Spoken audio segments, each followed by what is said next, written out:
and the stagecoach wheels kick up dust along the sun-baked road to Silver Creek, Wyoming territory. A woman's gloved hand nervously adjusts a veil, while her other hand clutches a worn letter promising a new beginning. Why? What would you do if you traveled 1,000 miles for a fresh start, only to be rejected the moment you arrived? How far would you go to find acceptance in a world that judges by appearance? Today's story might just change how you see true beauty. Before we jump back in, tell us where you're tuning in from. And if this story touches you, make sure you're subscribed, because tomorrow I've saved something extra special for you. The stagecoach rattled into Silver Creek just as the church bells struck noon, wheels grinding against the parched earth with a sound like bones being crushed. The summer drought had turned everything to dust, including the hopes of most folks who called this frontier town home. Through the smudged window, Emma Wilson watched wooden storefronts materialize from the heat-warped distance, her heart drumming a frantic rhythm against her ribs. Her gloved fingers traced the edge of the letter that had brought her here. Harold. Jenkins' neat penmanship promising respectable employment, marriage, and most importantly, a chance to leave the whispers of Philadelphia behind.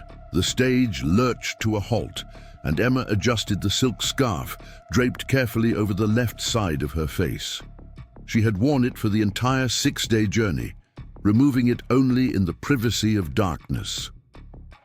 The other passengers had speculated in hushed tones, but she had grown accustomed to curiosity. Silver Creek, 15 minutes, the driver called. Emma was the only passenger to disembark. She stepped down carefully, her modest traveling dress the color of faded lavender, swirling around her ankles as the hot wind greeted her with indifference. Her carpet bag, containing everything she owned in this world, felt suddenly inadequate in her grip. The letter had mentioned that Harold Jenkins owned the general store. It sat across the street, a whitewashed building with Jenkins General. Merchandise painted in fading red letters across the front. The few townsfolk visible on the street paused in their activities to study the newcomer. Emma kept her gaze steady, her chin lifted with the quiet dignity she had cultivated since the factory fire 3 years ago. She had learned that looking ashamed only invited cruelty. Her right hand subconsciously touched the locket at her throat, the only surviving memento of her family, their faces preserved behind tarnished silver. The general store's bell jangled as Emma entered. A man stood behind the counter, arranging tobacco tins on a shelf.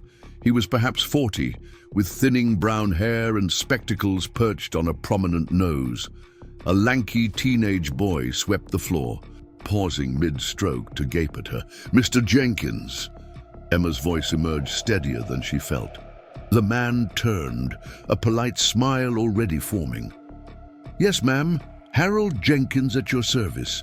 How may I—" His words faltered as he registered her covered face. "I'm Emma Wilson," she said, removing an envelope from her reticule. "We've corresponded. About the position. I've come from Philadelphia." Jenkins' expression shifted from confusion to dawning comprehension. "Miss Wilson, yes, you've arrived earlier than expected. The stage made good time." She handed him his own letter. "I have all the necessary references regarding my bookkeeping experience." Jenkins barely glanced at the papers. His eyes kept returning to her scarf. The boy had stopped sweeping entirely.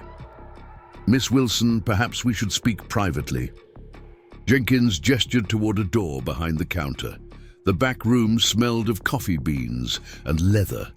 A desk cluttered with ledgers occupied one corner. Jenkins didn't offer her a seat. "Miss Wilson, your letters spoke highly of your capabilities, but you failed to mention certain aspects of your appearance." Emma's throat tightened. This conversation was familiar territory. "My appearance does not affect my abilities, Mr. Jenkins." "In Philadelphia, perhaps, but Silver Creek is a small community. My store serves as something of a social center. The shopkeeper's wife is an important position." "I understand." Her voice remained level despite the sinking feeling in her chest. "May I, that is, would you—" Understanding his unspoken request, Emma slowly unwound the scarf. The scar tissue began near her left temple, extending down her cheek and jaw before disappearing beneath her collar. The fire had taken her beauty, twisting the flesh into an uneven landscape of pink and white that pulled her left eye slightly downward. Her once auburn hair had been singed away on that side, though. It had grown back in uneven patches. Jenkins's sharp inhale said everything. "Miss Wilson, had I known, you would not have sent for me," she finished for him. "Please understand my position. This is a respectable establishment. People here are traditional in their sensibilities." The boy appeared in the doorway, eyes widening at the sight of her exposed face. "Pa, she's—" "Billy, back to your sweeping," Jenkins snapped. To Emma, he said more gently, "My advertisement was quite specific about requiring a woman of respectable appearance. The fire that marked me claimed my entire family, Mr. Jenkins. My respectability remains intact, even if my face does not." His expression shifted to pity, somehow worse than disgust. "I'm sorry for your misfortune, but our arrangement cannot proceed. The stage returns eastward tomorrow. I'll provide funds for your return journey. I spent everything I had to come here." Uncomfortable silence stretched between them. Finally, Jenkins sighed. "Martha Collins runs the boarding house. I'll arrange for you to stay there tonight. Perhaps the mine office needs someone with figures." He might as well have suggested she work at the saloon. Emma replaced her scarf with trembling fingers. When they emerged from the back room, a small crowd had gathered in the store. Word traveled quickly in Silver Creek. Emma felt the weight of their stares, heard the murmurs. A woman clutched her daughter closer as Emma passed. "Boarding house is down the street," Jenkins said loudly, clearly wanting to be rid of her. "White building with the blue trim." Emma stepped back into the merciless sunlight, acutely conscious of every eye following her progress. Someone snickered. She heard a man say, "Jenkins sure dodged a calamity there." The humiliation burned hotter than the summer air. 3 years of saving every penny, of corresponding with this man about building a life together, of hoping that distance might grant her what proximity had denied. All of it amounted to nothing more than another public rejection. The white Lily boarding house loomed ahead, its cheerful blue shutters mocking her dark mood. Before she could reach it, a commotion down the street caught her attention. A man on horseback galloped into town, his mount kicking up clouds of dust. "Sheriff!" "Hayes!" the rider called out. "Sheriff, Porter's gang hit the Wilson Ranch. Took everything and burned the outbuildings." Heads turned. A door across the street swung open, and a tall figure emerged from the sheriff's office. Emma paused despite herself. Sheriff Matthew Hayes stood like an oak against the summer glare. He wore no hat to shield against the sun, revealing dark hair threaded with silver at the temples. Preparing and narrating this story took us a lot of time, so if you are enjoying it, subscribe to our channel. It means a lot to us. Now back to the story. His face might once have been handsome in the conventional sense, but now a jagged scar ran from his right temple across his cheek to the edge of his jaw, pulling his mouth into what seemed a permanent half-grimace. The badge on his chest caught the light as he strode forward. "Anyone hurt?" His voice carried across the street, deep and commanding.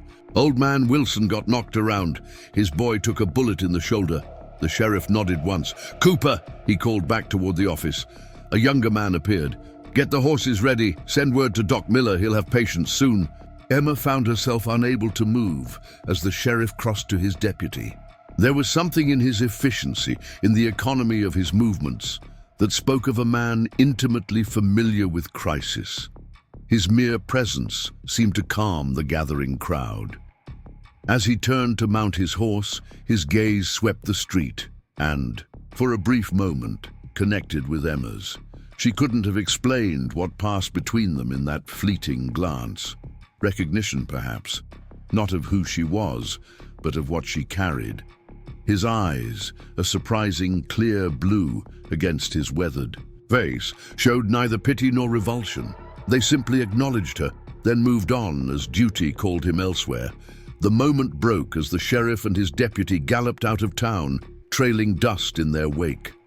Emma continued to the boarding house, her mind replaying that singular look from a man who seemed to carry his own scars with neither shame nor pride, but simple acceptance. Widow Martha Collins answered the door herself, a thin woman with steel-grey hair pulled into a severe bun. Her eyes widened slightly at Emma's appearance, but her voice remained businesslike. "You'll be the Jenkins woman, I suppose." "Emma." "Wilson, ma'am, though I'm no longer associated with Mr. Jenkins." Martha's lips pursed. "Word travels fast in Silver Creek. One night is all I can offer. Rooms go to proper ladies and gentlemen with proper business in town." "I understand. I'm grateful for even one night." The room was small but clean, with a narrow bed and a washstand. Emma sat on the edge of the mattress, removed her scarf, and buried her face in her hands. She didn't cry. Tears had abandoned her long ago, along with her parents and younger brother, in that Philadelphia inferno. Instead, she retrieved the small leather-bound journal from her carpetbag and opened it to record the day's events. The familiar ritual steadied her hands and cleared her mind. She had exactly $27 to her name, not enough for passage back east, and certainly not enough to start over somewhere else. By morning, she needed a plan, a commotion.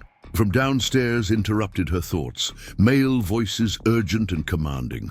Emma replaced her scarf and ventured to the top of the staircase. Sheriff Hayes stood in the boarding house foyer, his shirt stained with what appeared to be blood. A younger man, his deputy presumably, hovered nearby. "I need a room for a few days, Martha," the sheriff was saying.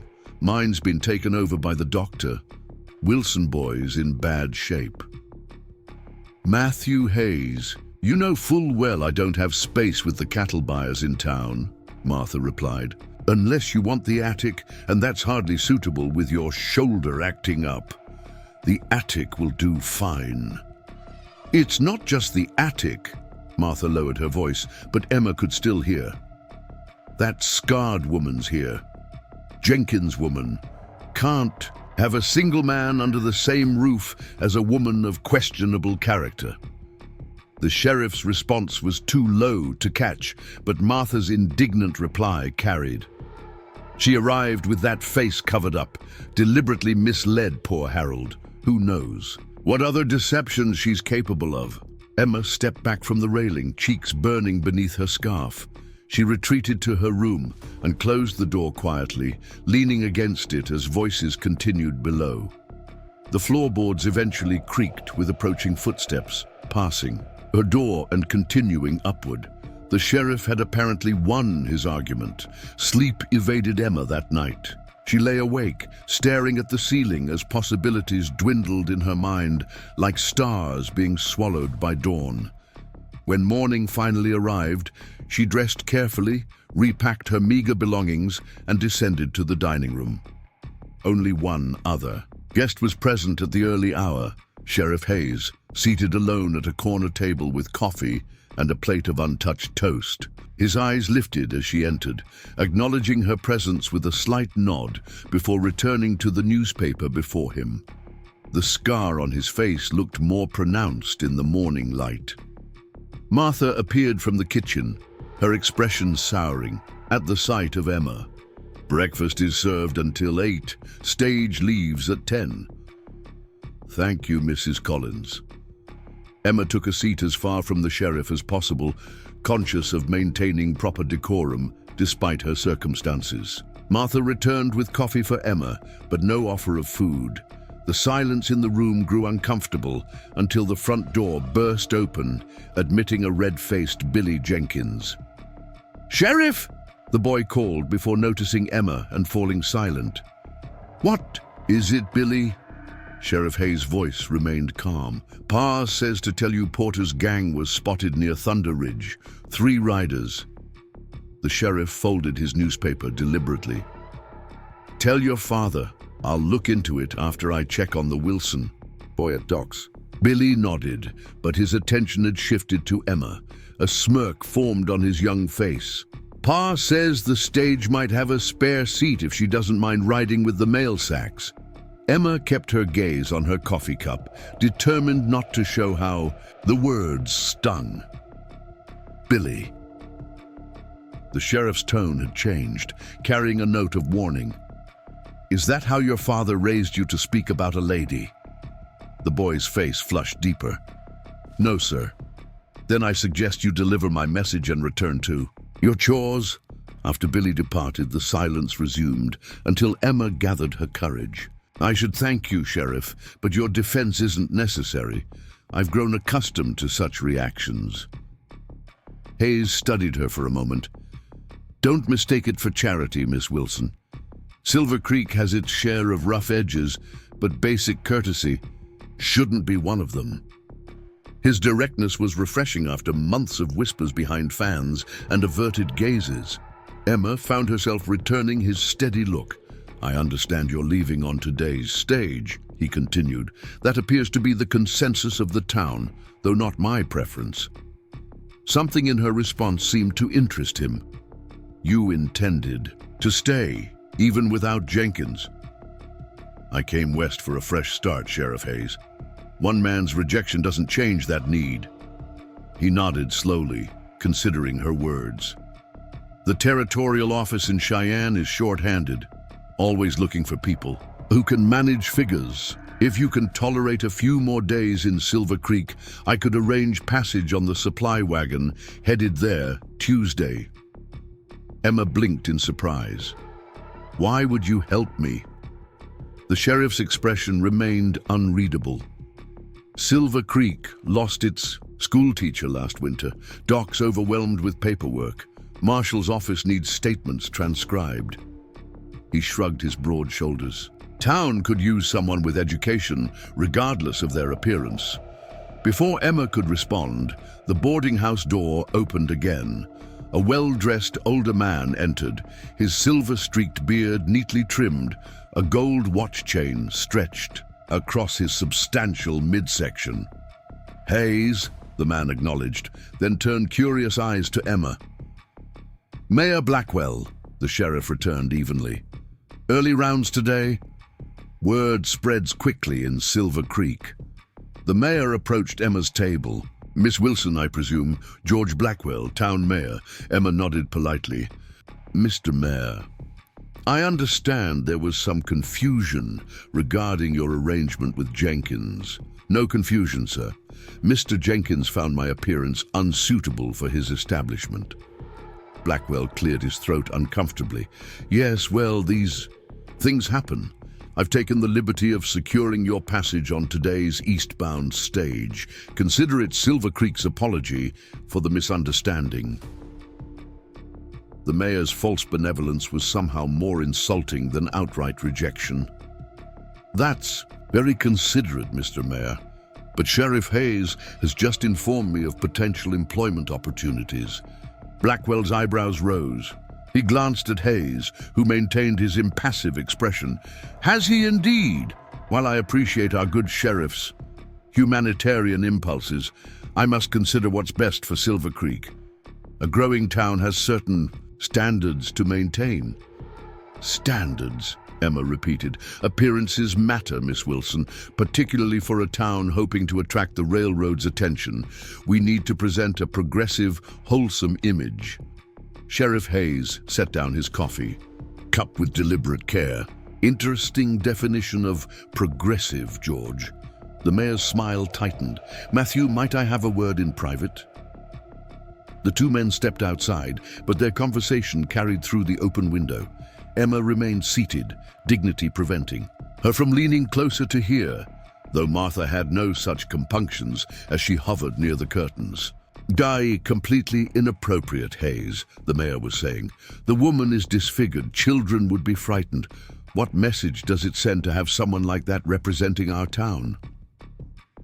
The message that Silver Creek values competence over cosmetics.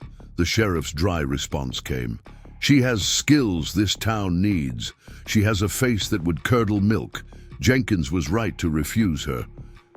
And you were railroad investors last month, George? Talked about Silver Creek becoming a proper city? Cities need more than just pretty facades. This isn't about, it's exactly about that. You're so fixated on how things look that you've forgotten how things work. We need people who can contribute.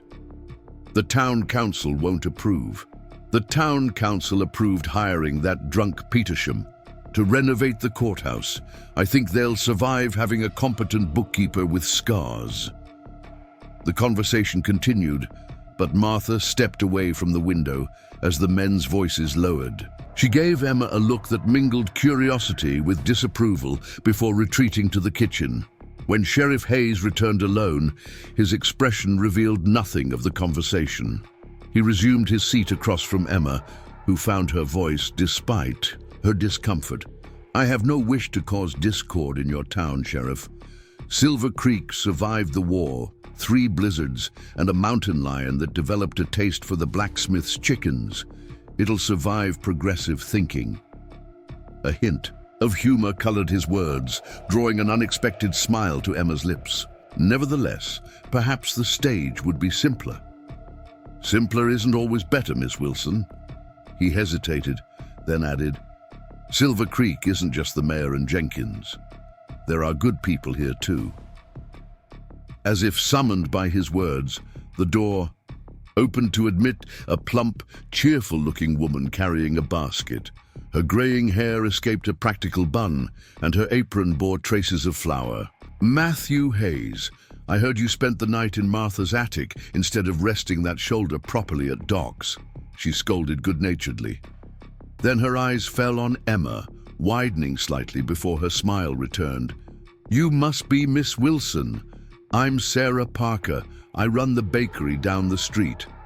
Emma tensed, prepared for the usual reaction, but Sarah merely set her basket on the table.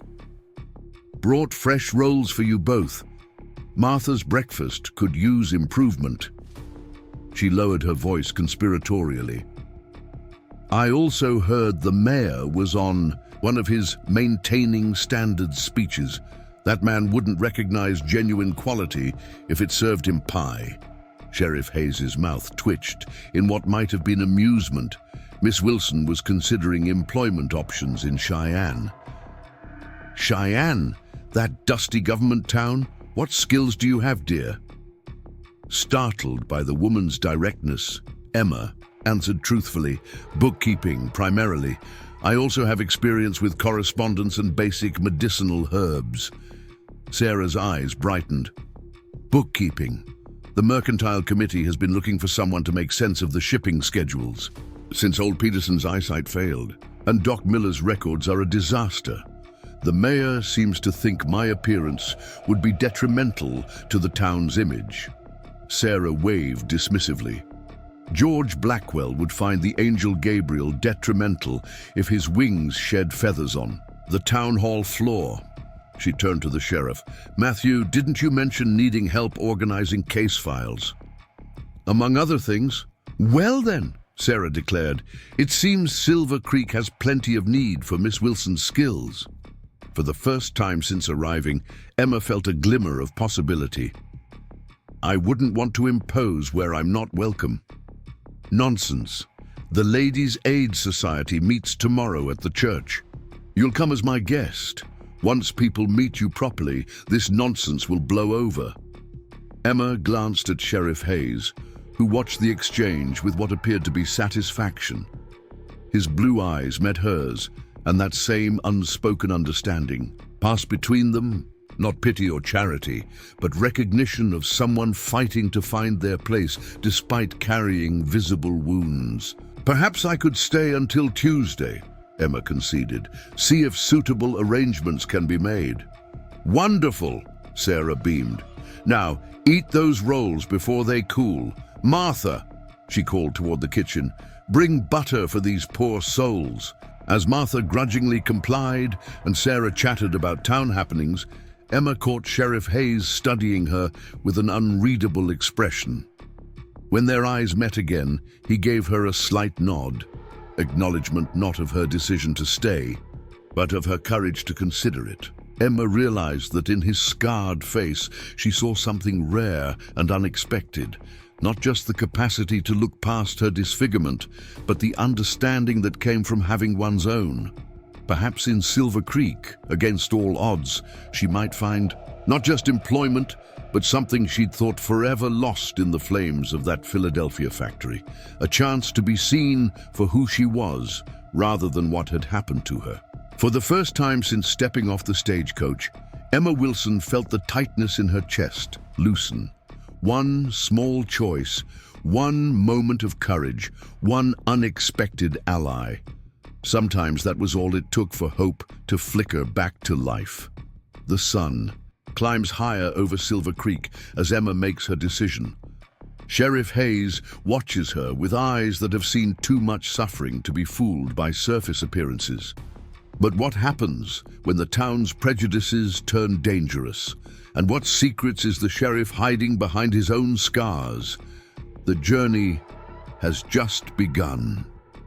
Billy shifted his weight from one foot to the other, clearly uncomfortable under the sheriff's steady gaze. Pa also said to remind you about the town council meeting tonight. They're discussing the festival preparations. Sheriff Hayes nodded. I'll be there. The boy hesitated, glancing at Emma again before blurting out, Is it true? What they're saying, that she tried to trick Pa? A heavy silence fell over the room. Emma kept her eyes on her coffee cup, knuckles whitening around the handle. Billy, the sheriff's voice carried a quiet authority that demanded attention. A word of advice. In my experience, what they say is rarely worth repeating. Now, I believe your father is waiting. After the boy left, Emma found her voice. You needn't defend me, Sheriff. I've heard worse. Hayes regarded her thoughtfully. Not defending you, Miss Wilson. Defending common decency. There's precious little of it these days. Martha reappeared with a coffee pot, refilling the sheriff's cup while deliberately ignoring Emma's. Stage will be loading soon, she remarked, pointedly. Mrs. Collins, Hayes said without looking up from his newspaper, I believe Miss Wilson might appreciate more coffee as well. The older woman's lips tightened, but she complied with obvious reluctance. Emma murmured her thanks, both to Martha and with a meaningful glance to the sheriff. Will you be at the council meeting tonight, Sheriff? Martha asked, clearly eager to change the subject. Planning to. They're finalizing plans for the Founders' Day festival next week. Mayor's hoping to impress those railroad investors.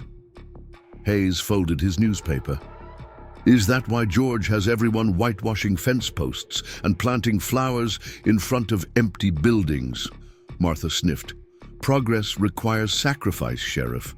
We all want Silver Creek to prosper. Prosperity built on pretense tends to collapse, Martha. The widow retreated to her kitchen, disapproval evident in every line of her rigid back. Emma found herself studying the sheriff with increasing curiosity. His scarred face betrayed little emotion, but there was something in his eyes, a weariness that went beyond physical exhaustion, as though he'd long ago grown tired of the gap between what people said and what they meant. As if sensing her scrutiny, Hayes looked up. Their eyes met, and Emma felt that same peculiar recognition pass between them. How long have you been sheriff here? She asked, surprising herself with the directness of the question. 5 years. Before that, I ranched north of here. He didn't elaborate, and Emma didn't press. And the scar? The words slipped out before propriety could catch them. She immediately regretted her boldness. Forgive me, that was inexcusably forward. To her surprise, Hayes didn't seem offended. War. Confederate saber at Gettysburg. You? Factory fire in Philadelphia. 3 years ago. He nodded once, accepting her answer without the usual expressions of pity or discomfort. It was, Emma realized, the most straightforward conversation she'd had about her scars since the accident. "The offer stands," he said after a moment, "about the territorial office in Cheyenne. I can arrange passage on Tuesday's supply wagon." Emma hesitated. "I should consider it, though after yesterday's reception, I wonder if any town would be different. Some might, some wouldn't." Hayes stood, placing coins beside his cup. "Silver Creek has its flaws, but it also has Sarah Parker's bakery, Doc Miller's endless paperwork, and my case files that haven't been properly organized since the territory was formed." A ghost of a smile touched his lips. "Might be worth considering before you decide." With a brief nod, he departed, leaving Emma to contemplate options she hadn't believed existed when she woke that morning. The boarding house door opened again, admitting the cheerful form of Sarah Parker, whose arms were laden with parcels. "Good morning, dear. Has Martha been feeding you properly?" "No, of course not. That woman could make hospitality feel like a punishment." She set her packages down and pulled up a chair opposite Emma without waiting for an invitation. "I've brought a few things, just necessities, mind you. Can't have you facing Silver Creek without proper armor." Emma blinked in surprise as Sarah began unpacking. "A pot of face cream, a silk scarf in deep blue to bring out your eyes, dear, a small tin of biscuits, and a folded newspaper." "The Silver Creek Gazette," Sarah explained, tapping the newspaper. "Printed yesterday. Editorial about the importance of character over appearance. Timothy Green may be a drunkard, but he's a sensible editor when sober." Emma's throat tightened with unexpected emotion. "Mrs. Parker, this is extraordinarily kind, but I couldn't possibly—" "Sarah, please, and nonsense. The Ladies' Aid Society exists precisely for situations like yours, though usually we're helping widows or orphans, not competent young women being mistreated by narrow-minded shopkeepers." "I wasn't mistreated," Emma felt compelled to clarify. "Mr. Jenkins has every right to choose who he employs or marries." Sarah's kind eyes grew serious. "Rights and righteousness aren't the same thing, my dear. But never mind that. What's your plan?" Emma hesitated. "Sheriff Hayes mentioned possible work in Cheyenne." "Cheyenne? That place is all politicians and dust." Sarah waved dismissively. "No, what you need is right here. I've spoken with Doc Miller this morning. His nurse left last month to marry a cattle rancher, and his records are in shambles. He needs someone with organizational skills and a steady hand for simple treatments." Emma's surprise must have shown on her face because Sarah's expression softened. "My dear, Doc is nearly blind in his left eye and has a tremor in his right hand. He's hardly in a position to judge appearances." "I know some herbal remedies," Emma admitted. "My grandmother taught me, but I'm not trained as a nurse." "Can you read instructions, apply bandages, keep accurate records?" "That's all he needs." "Until the new doctor arrives from Denver, which might be months given the pace of anything official in this territory." The possibility hung in the air, tantalizing in its practicality. "The townsfolk might object," Emma said carefully. "People object to all sorts of things until necessity outweighs prejudice. The Porter gang has been raiding outlying farms. We have injuries that need tending.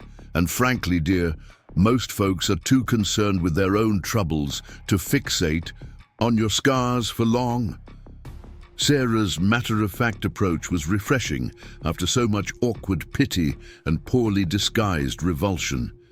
Emma found herself warming to the older woman's practical kindness. "Would Doc Miller interview me today?" Sarah beamed. "That's the spirit. He's at his office now, tending to the Wilson boy. We can go after you've eaten something more substantial than Martha's grudging coffee." An hour later, Emma found herself in front of a modest clapboard building with "Dr. James Miller, Physician" painted on the door. Sarah had escorted her through town, her steady stream of cheerful chatter effectively deflecting the curious stares of passers-by. The doctor's office smelled of carbolic acid and coffee. A young man, presumably the injured Wilson boy, slept on a narrow bed in the front room, his shoulder heavily bandaged. At their entrance, a stooped figure emerged from the back room, peering at them through spectacles that magnified his eyes to owlish proportions. "Sarah, is that you? My clock must be slow. Our meeting wasn't until..." He stopped as he noticed Emma. "Ah, a patient." "Not today, James," Sarah replied. "This is Miss Emma Wilson, the lady I mentioned. She has experience with bookkeeping and basic medical treatments." Dr. Miller shuffled closer, studying Emma with unabashed curiosity. His own face bore deep creases and liver spots, and his right hand indeed trembled slightly as he extended it. "Miss Wilson, forgive my appearance. Haven't slept since they brought young Wilson in." He glanced at her scarf-covered cheek without comment. "Sarah says you know herbs?" "Some, sir, for common ailments, and I'm familiar with keeping medical records." The doctor nodded, seemingly satisfied. "Can you start today? I've patients at the mining camp this afternoon. Someone needs to monitor Wilson and transcribe my case notes from the last month." Emma's heart quickened. Yes, I could start today." "Good. Sarah will show you where everything is. Pay is $15 a month plus room at the back if you need it." "Previous nurse lived there." He was already gathering his bag. "Wilson needs laudanum if the pain worsens. No more than 20 drops. Notes are on my desk. Complete disaster, I'm afraid." Before Emma could respond, he had shrugged into his coat and was heading for the door. "Questions can wait till evening. Minors won't." After he left, Sarah laughed at Emma's bewildered expression. James has always been abrupt. After 40 years of practice, he cares more about results than pleasantries. "Come, I'll show you the living quarters and explain his systems, such as they are." The room behind the office was small but private, with a narrow bed, washstand, and small stove. A tiny window overlooked an alley where wildflowers had determinedly established themselves in the hard-packed earth. "It's not luxurious," Sarah acknowledged, "but it's respectable and independent. The side entrance allows you to come and go without passing through the examination room." "It's perfect," Emma said softly, already imagining the space as her own. The first private quarters she'd had since the fire claimed her family home. Sarah showed her the various medicines and supplies, explaining the doctor's shorthand notations and filing system. The promised chaos of paperwork wasn't exaggerated. Case notes were scattered across the desk, patient records stuffed haphazardly into drawers, and supply inventories non-existent. "A month's worth of work at least," Sarah said apologetically. "I'll start immediately," Emma replied, already mentally organizing the tasks ahead. As Sarah prepared to leave, she hesitated at the door. "There will be talk, Emma. Silver Creek thrives on gossip as much as any small town. Some won't understand why you're staying." "I've endured worse than gossip." "I know you have, dear. Just remember, you have allies here. Myself, Doc Miller, Sheriff Hayes." Sarah's kind eyes crinkled. "Not everyone values the same things as Harold Jenkins and George Blackwell." Left alone, except for the sleeping patient, Emma hung her scarf on a peg, rolled up her sleeves, and began sorting through the mountain of paperwork. The familiar work of organizing information soothed her nerves. Here, in this space of healing and practical necessity, her scars seemed irrelevant compared to the urgent task of creating order from chaos. Midday passed into afternoon. Emma administered water to the Wilson boy when he woke briefly, reassuring him that the doctor would return soon. She established a logical filing system for patient records, transcribed illegible notes into clear handwriting, and created an inventory of medical supplies. The work absorbed her so completely that she failed to notice the lengthening shadows until a knock at the door startled her from her concentration. Hastily covering her scars with her scarf, she opened the door to find Sheriff Hayes standing on the threshold, hat in hand. "Miss Wilson," he greeted her, surprise evident in his voice. "I came to check on young Wilson. Doc mentioned he'd be at the mining camp." "The doctor hired me this morning," Emma explained, stepping aside to allow him entry, "as his assistant." Hayes nodded, his expression unreadable as he approached the sleeping young man. "How is he?" "Fever's steady but not worsening. He woke briefly around noon, took some water. The wound appears clean." The sheriff studied the patient for a moment, then turned his attention to the newly organized desk. "You've been busy." Emma followed his gaze. There was much to be done. Dr. Miller's filing system was creative. A slight smile touched Hayes's scarred mouth. "That's diplomatic. Doc's a fine physician, but a terrible record keeper." He gestured to her work. "This is impressive for one afternoon." "Organization has always come naturally to me," she admitted. "Even as a child, I preferred ledgers to dolls." "Silver Creek's gain, then." An awkward silence fell between them. Emma found herself distracted by how the late afternoon light emphasized the stark white line of his scar against his tanned skin. It occurred to her that they were both marked by their pasts, carrying visible reminders of moments that had divided their lives into before and after. The sheriff cleared his throat. "I should inform you that your situation was discussed at the town council meeting last night." Emma tensed. "I see.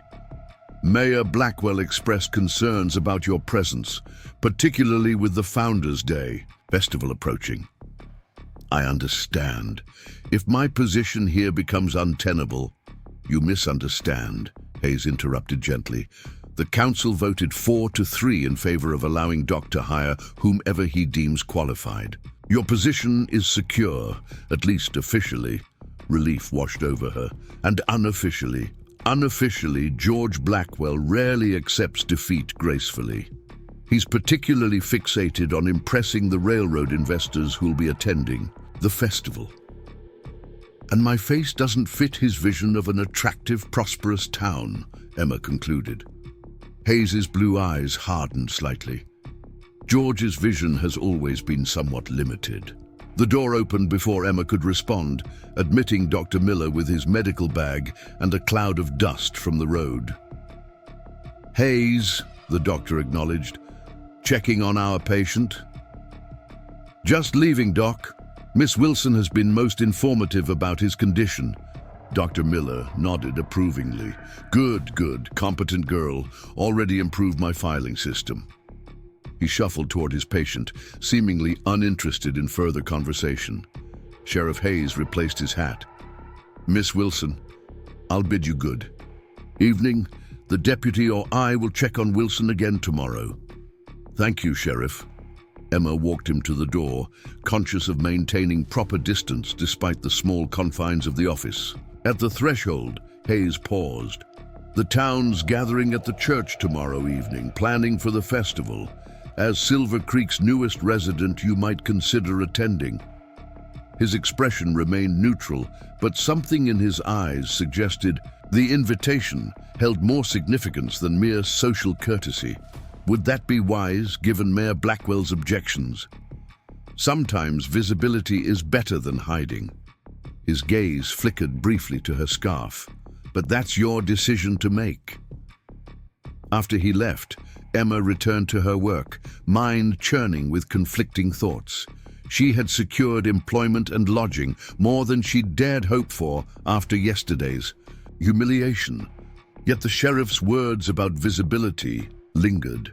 She had spent 3 years adapting to life behind veils and scarves, learning to navigate a world that preferred her difference hidden away. The prospect of deliberately placing herself in public view, of facing stares and whispers without the protection of shadows, made her hands tremble slightly as she sorted through patient records. Dr. Miller interrupted her thoughts as he examined the reorganized desk with evident approval. "Remarkable improvement, Miss Wilson. Previous assistant couldn't tell alphabetical from chronological." "Thank you, Doctor. I've started an inventory of supplies as well. Several items appear to be running low. He waved a dismissive hand. Order whatever's needed. Jenkins or the apothecary in Cheyenne. Budget's tight, but patients come first. He peered at her through his thick spectacles. The room suits you? Perfectly, thank you. Good, good. I sleep above the barbershop most nights. Bell on the door if emergencies arise. He gestured to the patient. Wilson should sleep through the night. Check his dressing before turning in. With that, he gathered a few items and departed, leaving Emma alone with her thoughts and her sleeping patient. As darkness fell, she lit the lamps and continued working until her eyes grew tired. Finally, she checked young Wilson's bandages as instructed, administered another small dose of laudanum for his restless murmurs of pain, and retreated to her new quarters. The small room felt like sanctuary after the tumultuous events since her arrival in Silver Creek. Emma changed into her nightdress, carefully washed her face, including the scarred tissue that required gentle attention, and unbraided her hair. The small mirror above the washstand reflected the dichotomy of her appearance. One side still recognizable as the pretty young woman she'd once been, the other transformed by rippled scar tissue and the slightly drooping eye. She didn't avoid her reflection as she once had. Time had taught her to see her face as simply her face, not the tragedy it represented to others. Still, Hayes's words about visibility echoed in her mind as she extinguished the lamp and lay down on the narrow bed. Dawn arrived with soft golden light filtering through the small window. Emma dressed carefully, choosing her modest grey dress and arranging her scarf with practiced precision. She checked on young Wilson, who seemed slightly improved, his fever reduced and colour better. After heating water for coffee, she resumed her organizational efforts while waiting for the doctor to arrive. A knock at the door interrupted her work. Expecting Dr. Miller, she was surprised to find Sarah Parker on the threshold, bearing a basket covered with a checkered cloth. "Good morning, dear. I've brought breakfast. Doc never remembers to eat, and I doubted you'd have had time to arrange provisions." She swept in, setting the basket on a cleared corner of the desk and unpacking fresh bread, preserves, and hard-boiled eggs. "This is very thoughtful, but unnecessary," Emma protested gently. "Nonsense. Neighbors help neighbors. That's what civilization means on the frontier."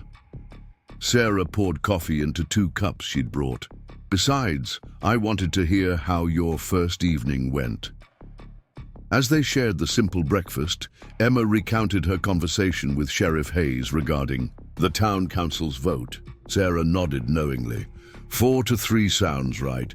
Hayes, Doc Miller, Widow Tanner, and Timothy Green against George Blackwell, Jenkins, and Preacher Foster. The vote was that divided. Silver Creek has always had its factions. The old, God-like Blackwell want respectable progress, which means appearances over substance. Then there are practical folks who understand frontier towns survive on competence, not cosmetics. Emma considered this. The sheriff mentioned a church gathering tonight for festival planning. Indeed, everyone will be there. Are you thinking of attending? I'm considering it. Sarah studied her thoughtfully. It would make a statement. Not everyone will welcome your presence. I'm aware, but hiding hasn't served me particularly well either. True enough. Sarah sipped her coffee.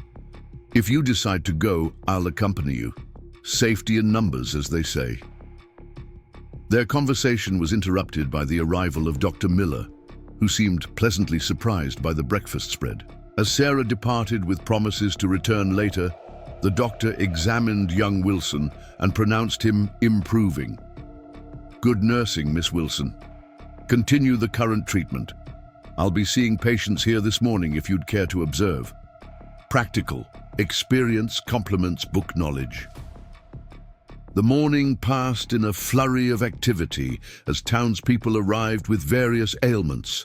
A miner with a persistent cough, a child with an infected cut, a pregnant woman seeking confirmation of her condition. Emma assisted by recording details, preparing simple remedies, and maintaining order in the small waiting area. She kept her scarf in place but made no attempt to hide in the back room. Most patients regarded her with initial curiosity that quickly gave way to appreciation for her efficient manner. A few, particularly some of the women, maintained stiff disapproval, but none refused her assistance outright. By midday, Emma felt a growing confidence in her position. The work was meaningful, her skills valuable. Dr. Miller clearly appreciated her organizational abilities, and the patient's needs provided clear purpose. For the first time since the fire, she felt genuinely useful rather than merely tolerated. As the last morning patient departed, Dr. Miller sank into his chair with a weary sigh. "Excellent work, Miss Wilson. You have a natural aptitude for medical assistance." "Thank you, doctor. I find the work fulfilling." "Good, good. Taking lunch at the hotel. Back for afternoon patients at 2. He rose with a grunt. "Oh, nearly forgot. Sheriff's deputy brought this while you were assisting with Mrs. Peterson." He handed her a small envelope. Inside was a brief note in a firm, slanted handwriting. "Miss Wilson, if you decide to attend tonight's meeting, I would be pleased to escort you from the doctor's office at 6:30. Your presence would be valuable as we discuss medical preparations for the festival. Respectfully, Sheriff M. Hayes." Emma read the note twice, pulse quickening.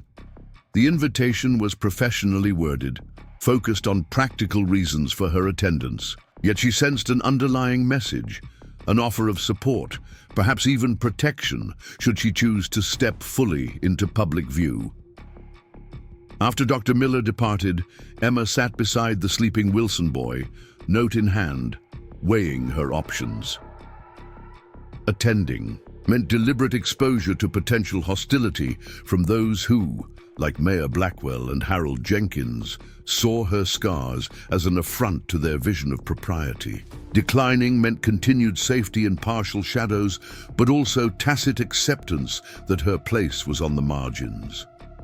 Young Wilson stirred, eyes fluttering open. "Water," he croaked. Emma brought him a cup, helping him drink carefully. He studied her face as she tended to him, his gaze lingering on her scarf. "You're the new nurse," he stated. "Billy Jenkins says you're scarred something awful." The blunt observation, delivered with youthful tactlessness, might once have wounded her. Now Emma merely adjusted his pillow with steady hands. "Billy Jenkins has an active imagination," she replied evenly. The boy frowned. "He said you tried to trick his pa into marriage, hiding your face in letters." Emma met his gaze. "And do you believe everything Billy Jenkins says?" "Not usually," he admitted. "He said Sheriff Hayes got his scar running from rebels, but everyone knows the sheriff never ran from anything." A small smile touched Emma's lips. Perhaps Billy doesn't understand that scars often tell stories of survival, not cowardice. The boy considered this, eyes drifting to her covered cheek. "What happened to your face, ma'am, if you don't mind me asking?" For a moment, Emma hesitated. Then, with deliberate calm, she removed her scarf. The boy's eyes widened, but to his credit, he didn't flinch or look away. "There was a fire," she explained quietly. "I pulled 3 children from the flames, but couldn't escape unmarked myself." Wilson studied her face with frank curiosity rather than disgust. "Did it hurt?" "Something terrible. Yes, but the pain passes. The marks remain." He nodded solemnly. "Like Pa's leg after the mine collapse. Doctor said the pain would fade, but he'd never walk right again." He glanced at her uncovered face once more. "You still look nice, ma'am. On the inside part, I mean..." Unexpected emotion tightened Emma's throat. "Thank you, Mr. Wilson. That's a very kind observation." As she replaced her scarf, a peculiar calm settled over her. The boy's unfiltered reaction, initial surprise followed by simple acceptance, reminded her that not all judgment was harsh. Sometimes, particularly from those with less investment in social pretense, there could be unexpected grace. The afternoon patients came and went. Emma maintained her efficient assistance, increasingly certain of her decision. When Dr. Miller departed for his evening meal, she wrote a brief reply to Sheriff Hayes accepting his escort to the church meeting, then began preparing herself both practically and mentally for what lay ahead. At precisely 6:30, another knock sounded at the door.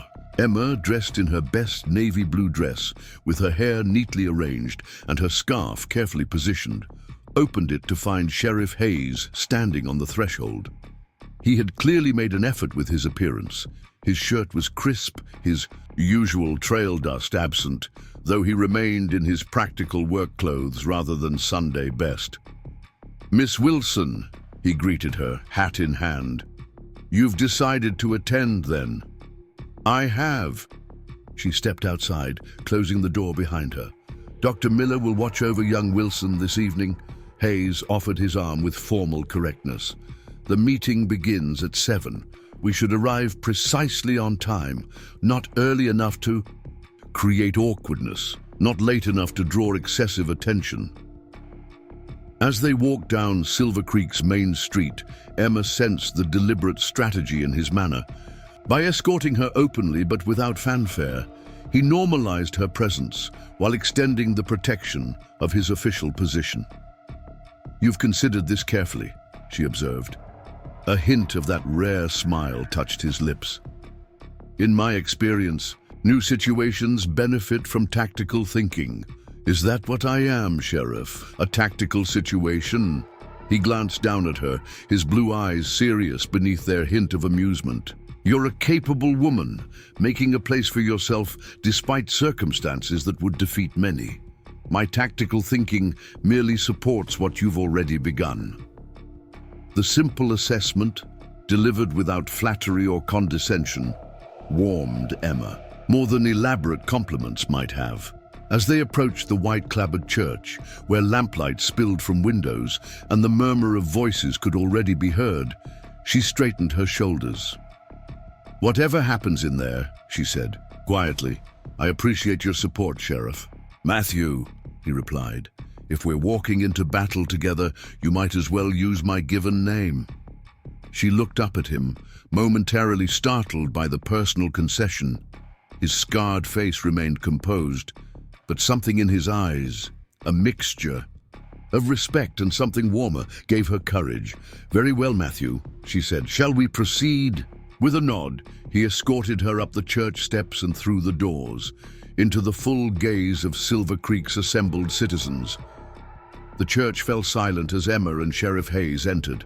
Conversations halted mid-sentence, heads turned, and expressions ranged from curiosity to outright disapproval. Emma kept her chin level, grateful for the solid presence beside her as they made their way down the central aisle. Sarah Parker waved from a pew near the front, patting the space beside her in clear invitation. "Miss Wilson, so pleased you could join us," she called out, her cheerful voice cutting through the uncomfortable silence. Emma slipped into the indicated seat, while Matthew nodded respectfully to Sarah before taking his position near the side wall where Deputy Cooper already stood. From this vantage point, Emma could observe the assembled townsfolk without being too conspicuous. Harold Jenkins sat stiffly near the back, deliberately avoiding eye contact.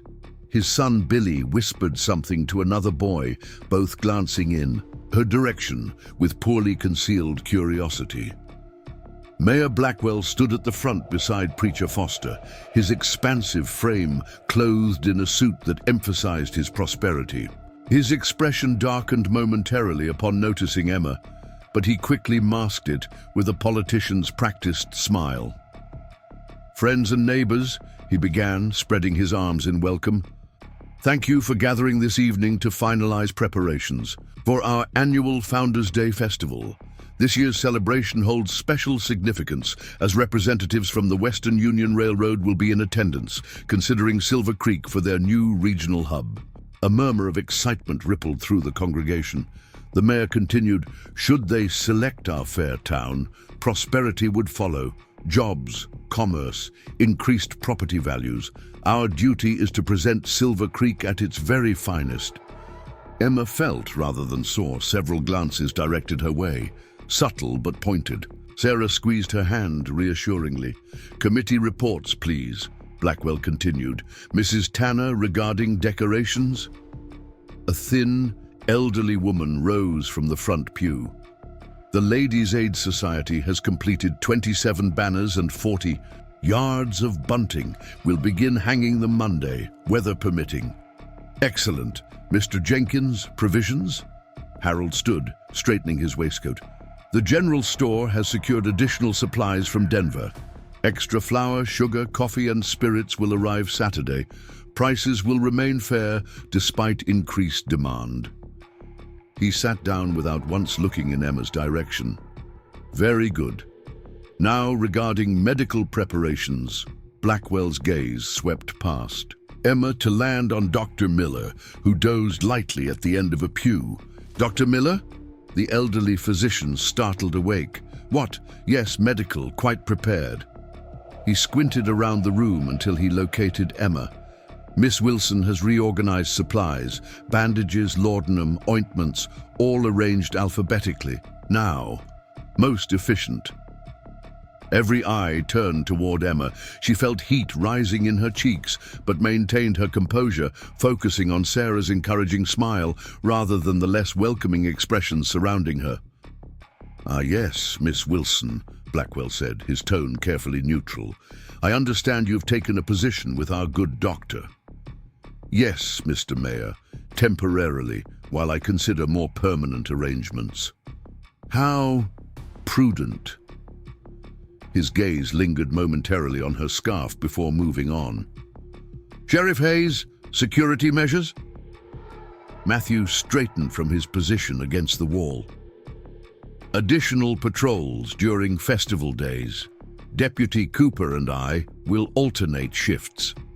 We've requested assistance from the Territorial Marshal's office, but I wouldn't count on it arriving in time. And the Porter situation," someone called from the congregation. A shadow crossed the sheriff's face. "Under control. They've retreated to Thunder Ridge for now, but everyone should remain vigilant, particularly isolated homesteads." Mayor Blackwell cleared his throat. "Let's not alarm our citizens unnecessarily, Sheriff. The festival should be a time of celebration, not fear." "Facts aren't alarming, George. They're just facts." D. The tension between the two men was palpable until Preacher Foster intervened, stepping forward with hands raised placatingly. "Perhaps we should discuss the Sunday service that will open the festivities? I've prepared a special sermon on community and progress." As the meeting continued, Emma observed the dynamics of Silver Creek society unfolding before her. The divisions Sarah had mentioned were evident. Those aligned with the mayor's vision of genteel progress versus those who, like Matthew and Sarah, seemed more concerned with practical realities. She also noticed something unexpected. Not everyone regarded her with hostility or discomfort. For every averted gaze or disapproving frown, there was a curious glance or even an occasional friendly nod. The blacksmith's wife smiled tentatively when their eyes met. The elderly schoolteacher studied her with thoughtful consideration rather than judgment. When the formal meeting concluded an hour later, Emma prepared to make a quiet exit. She had accomplished her purpose simply by attending, by refusing to hide. Now discretion suggested a dignified withdrawal before any confrontations could arise. Sarah, however, had other ideas. "You must stay for refreshments," she insisted, linking her arm through Emma's. "Martha's apple cake is her one redeeming quality, and Timothy Green has been hoping to meet you. He wrote that editorial I mentioned."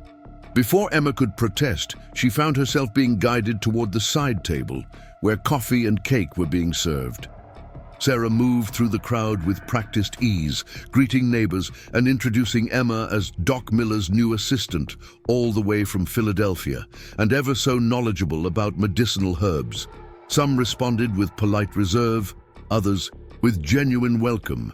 Timothy Green, the newspaper editor, proved to be a thin, nervous man whose bloodshot eyes suggested his rumored fondness for whiskey.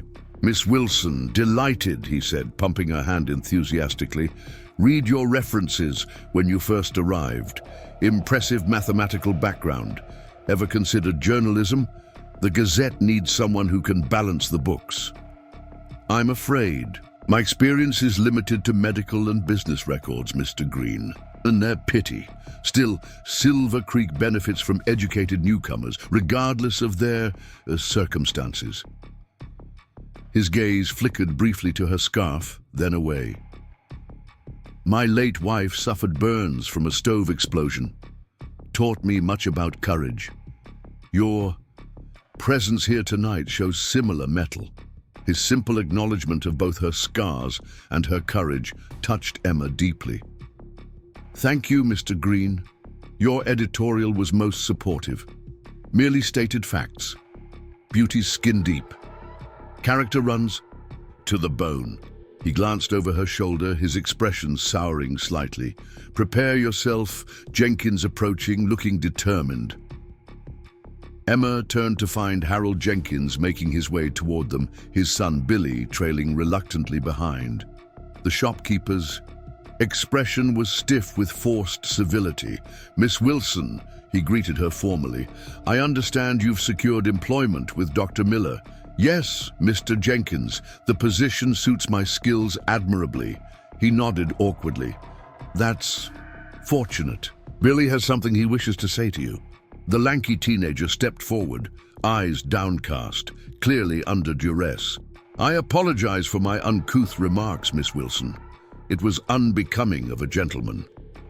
The clearly rehearsed words held little genuine remorse, but Emma appreciated the effort nonetheless. "Apology accepted, Billy. We all occasionally speak without thinking." Harold cleared his throat. "Yes, well, good evening to you." He retreated quickly, pulling his son along before further conversation could develop. "Blackwell's doing," Timothy Green muttered once they were out of earshot. "Mayer's realized you're staying regardless of his preferences. Now he's damage control, making sure his allies appear civil at least." Emma watched Jenkins rejoin Mayor Blackwell near the church entrance. "Politics seems complicated in Silver Creek." "Frontier politics always are, my dear," Sarah interjected, "especially with railroad money at stake. George has invested heavily in land speculation. If the railroad bypasses Silver Creek, he stands to lose significantly." "And my presence threatens this somehow?" Timothy Green snorted softly. "George thinks Eastern investors expect picture-perfect Western towns like penny novels come to life. Reality's messier, of course." Their conversation was interrupted by a commotion at the church entrance. Deputy Cooper had burst in, breathing heavily, his young face alarmed. "Sheriff, fire at the livery stable!" The room erupted into motion. Matthew pushed away from the wall where he'd been observing, immediately taking command. "Cooper, organize a bucket line from the well. Jenkins, Parker, round up every able-bodied man." Emma turned to Sarah. "The medical office. We should prepare for potential injuries." "Good thinking. I'll help you gather supplies." They hurried from the church, moving against the flow of men rushing toward the growing orange glow at the far end of the main street. The livery stable was already engulfed, flames licking upward into the night sky, casting twisted shadows across the dusty street.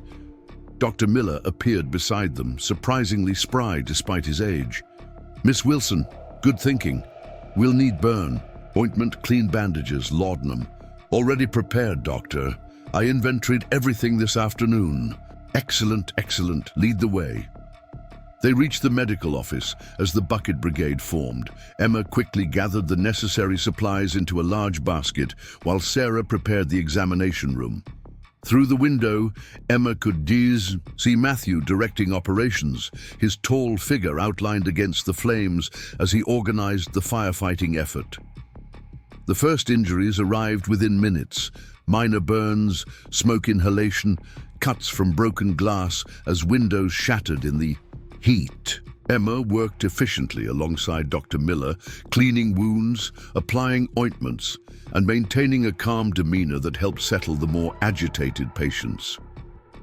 "You've done this before," the doctor observed as she skillfully bandaged a stable boy's burned forearm.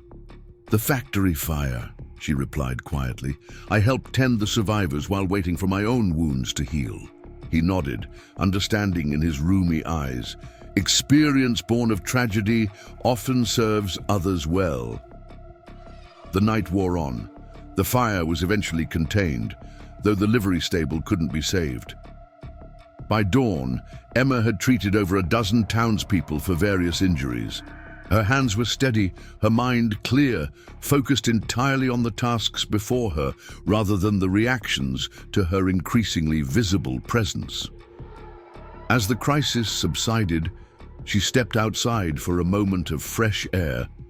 The morning light revealed a changed Silver Creek, soot-stained faces, exhausted postures, the charred skeleton of the stable still smoking against the pale sky.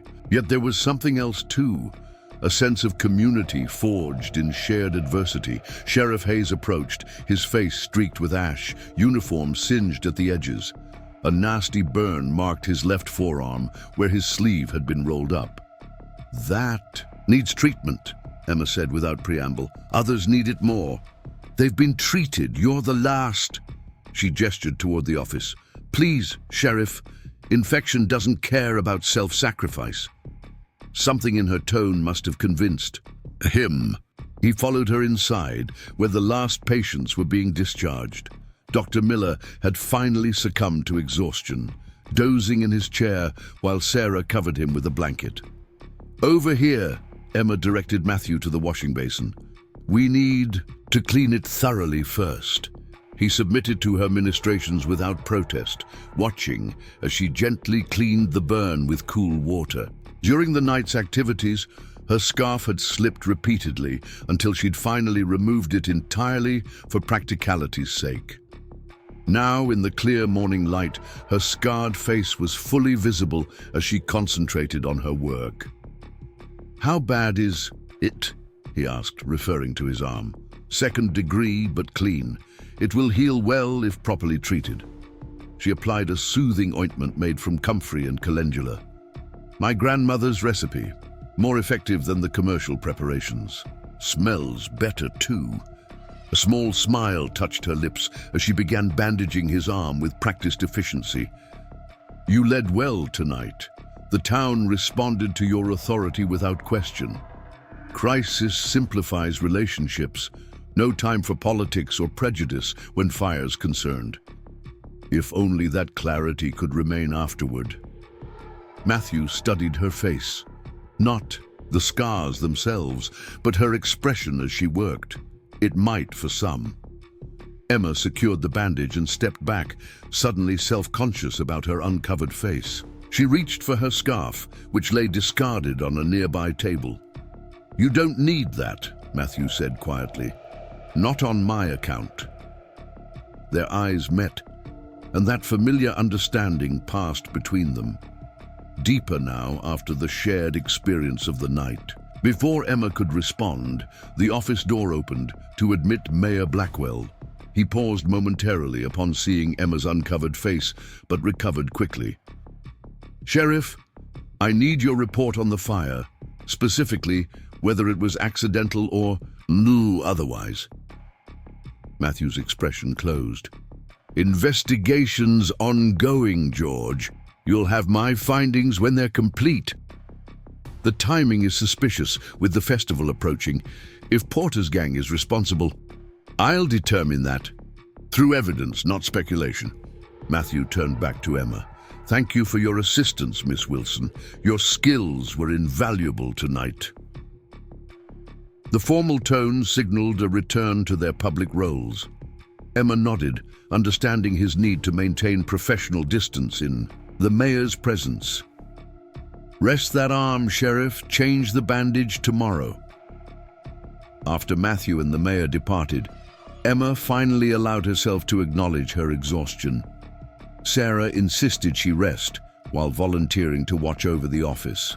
For a few hours, too tired to argue, Emma retreated to her small room, where she collapsed fully clothed onto the narrow bed. She woke mid-afternoon to the sound of voices in the main office. Rising stiffly, she straightened her rumpled clothing and smoothed her hair before emerging to find Sarah in animated conversation with Widow Tanner from the Ladies' Aid Society. "Ah, Emma, perfect timing," Sarah exclaimed. "Agatha was just saying how impressed everyone was with your medical skills last night." The elderly woman nodded, her sharp eyes taking in Emma's appearance without flinching. "Indeed, several members commented on your composure under pressure. We wondered if you might consider giving a presentation on basic home remedies at our next meeting." Emma blinked in surprise. "I would be honored." "Excellent. Tuesday afternoon at the church. Nothing elaborate, just practical advice for mothers and homemakers." She rose to leave, then paused. "And Miss Wilson, your scarf is entirely your choice, of course, but several of the ladies mentioned that it actually hampered your efficiency last night. Something to consider." After she departed, Emma turned to Sarah with bewilderment. "Did that just happen?" Sarah laughed. "Crisis has a way of rearranging priorities, dear. Last night people needed your skills more than they feared your scars. Agatha Tanner has never suffered fools gladly, and she considers aesthetic objections foolish indeed when set against practical competence. One crisis doesn't change deeply held beliefs. Perhaps not entirely, but it can begin the process." Sarah squeezed her hand. "Now tell me about that moment I observed between you and our good sheriff." Emma felt heat rising in her cheeks. "There was no moment. My dear, I've been widowed 20 years, not blind 20 years. Matthew Hayes hasn't looked at a woman with such interest since he returned from the war. He was merely grateful for medical treatment, if you say so." Sarah's eyes twinkled. "Though I haven't seen him voluntarily seek treatment for smaller injuries in all the years I've known him. Usually has to be bleeding significantly before he'll acknowledge he's not invincible." Emma busied herself organizing supplies to hide her discomfort. The truth was, she had felt something significant in those quiet exchanges with Matthew, a connection that went beyond shared physical scars to something deeper, a recognition of kindred spirits. But such thoughts were dangerous. She had come to Silver Creek seeking independence and respect, not romantic entanglements that would likely lead to further heartbreak. "The livery stable is completely destroyed," Sarah continued mercifully, changing the subject. "Timothy says his next edition will focus on rebuilding efforts. The festival may be delayed. What of the railroad representatives? Still expected to arrive. George is in a state about it, his perfect showcase now marred by a burned-out building. He's already ordered temporary decorations to hide the worst of it." Emma shook her head. "Covering unpleasant realities seems to be his specialty." "Indeed, though I suspect our sheriff is more concerned with how the fire started than how to disguise its aftermath." "You don't believe it was accidental?" Sarah lowered her voice despite their being alone. 3 suspicious fires in neighboring towns this past month, all preceding railroad assessment visits. Timothy's been investigating connections, though he's keeping quiet until he has proof. This new information cast the mayor's earlier questions in a different light. If arson was suspected, the implications extended far beyond simple property damage. Their conversation was interrupted by young Billy Jenkins bursting through the door, his face pale with alarm. Miss Wilson, Doc Miller, come quick. It's the sheriff. Emma's heart lurched. What's happened? Ambush out near Thunder Ridge. Porter's gang. Deputy Cooper got him back to town, but he's bleeding something awful. Emma grabbed her medical bag. Where is he? Sheriff's office. Doc's already there. Sent me to fetch you. Sarah squeezed her arm. Go. I'll bring additional supplies. Emma hurried down the street, ignoring the stares her uncovered face attracted. Her mind raced with possibilities, each worse than the last. The morning's burn had seemed minor. What new injuries had he sustained? And why had Porter's gang suddenly grown so bold as to attack the sheriff directly? The jail was a small building attached to Matthew's office. Emma found the door standing open, voices echoing from within. Deputy Cooper paced anxiously outside, his young face drawn with worry. Miss Wilson, thank goodness, it's bad. Bullet caught him in the shoulder, another grazed his side. Lost a lot of blood on the ride back. She pushed past him into the office. Matthew lay on a narrow cot against the wall, his shirt cut away to reveal wounds that Dr. Miller was examining with shaking hands. The sheriff's face was ashen, eyes closed, his breathing shallow but steady. Ah, Miss Wilson. Dr. Miller looked, up with evident relief. Good, good. Needs steady hands. Mine aren't cooperating today. Emma set down her bag and immediately assessed the situation. The shoulder wound was clean, but deep, the bullet apparently having passed through.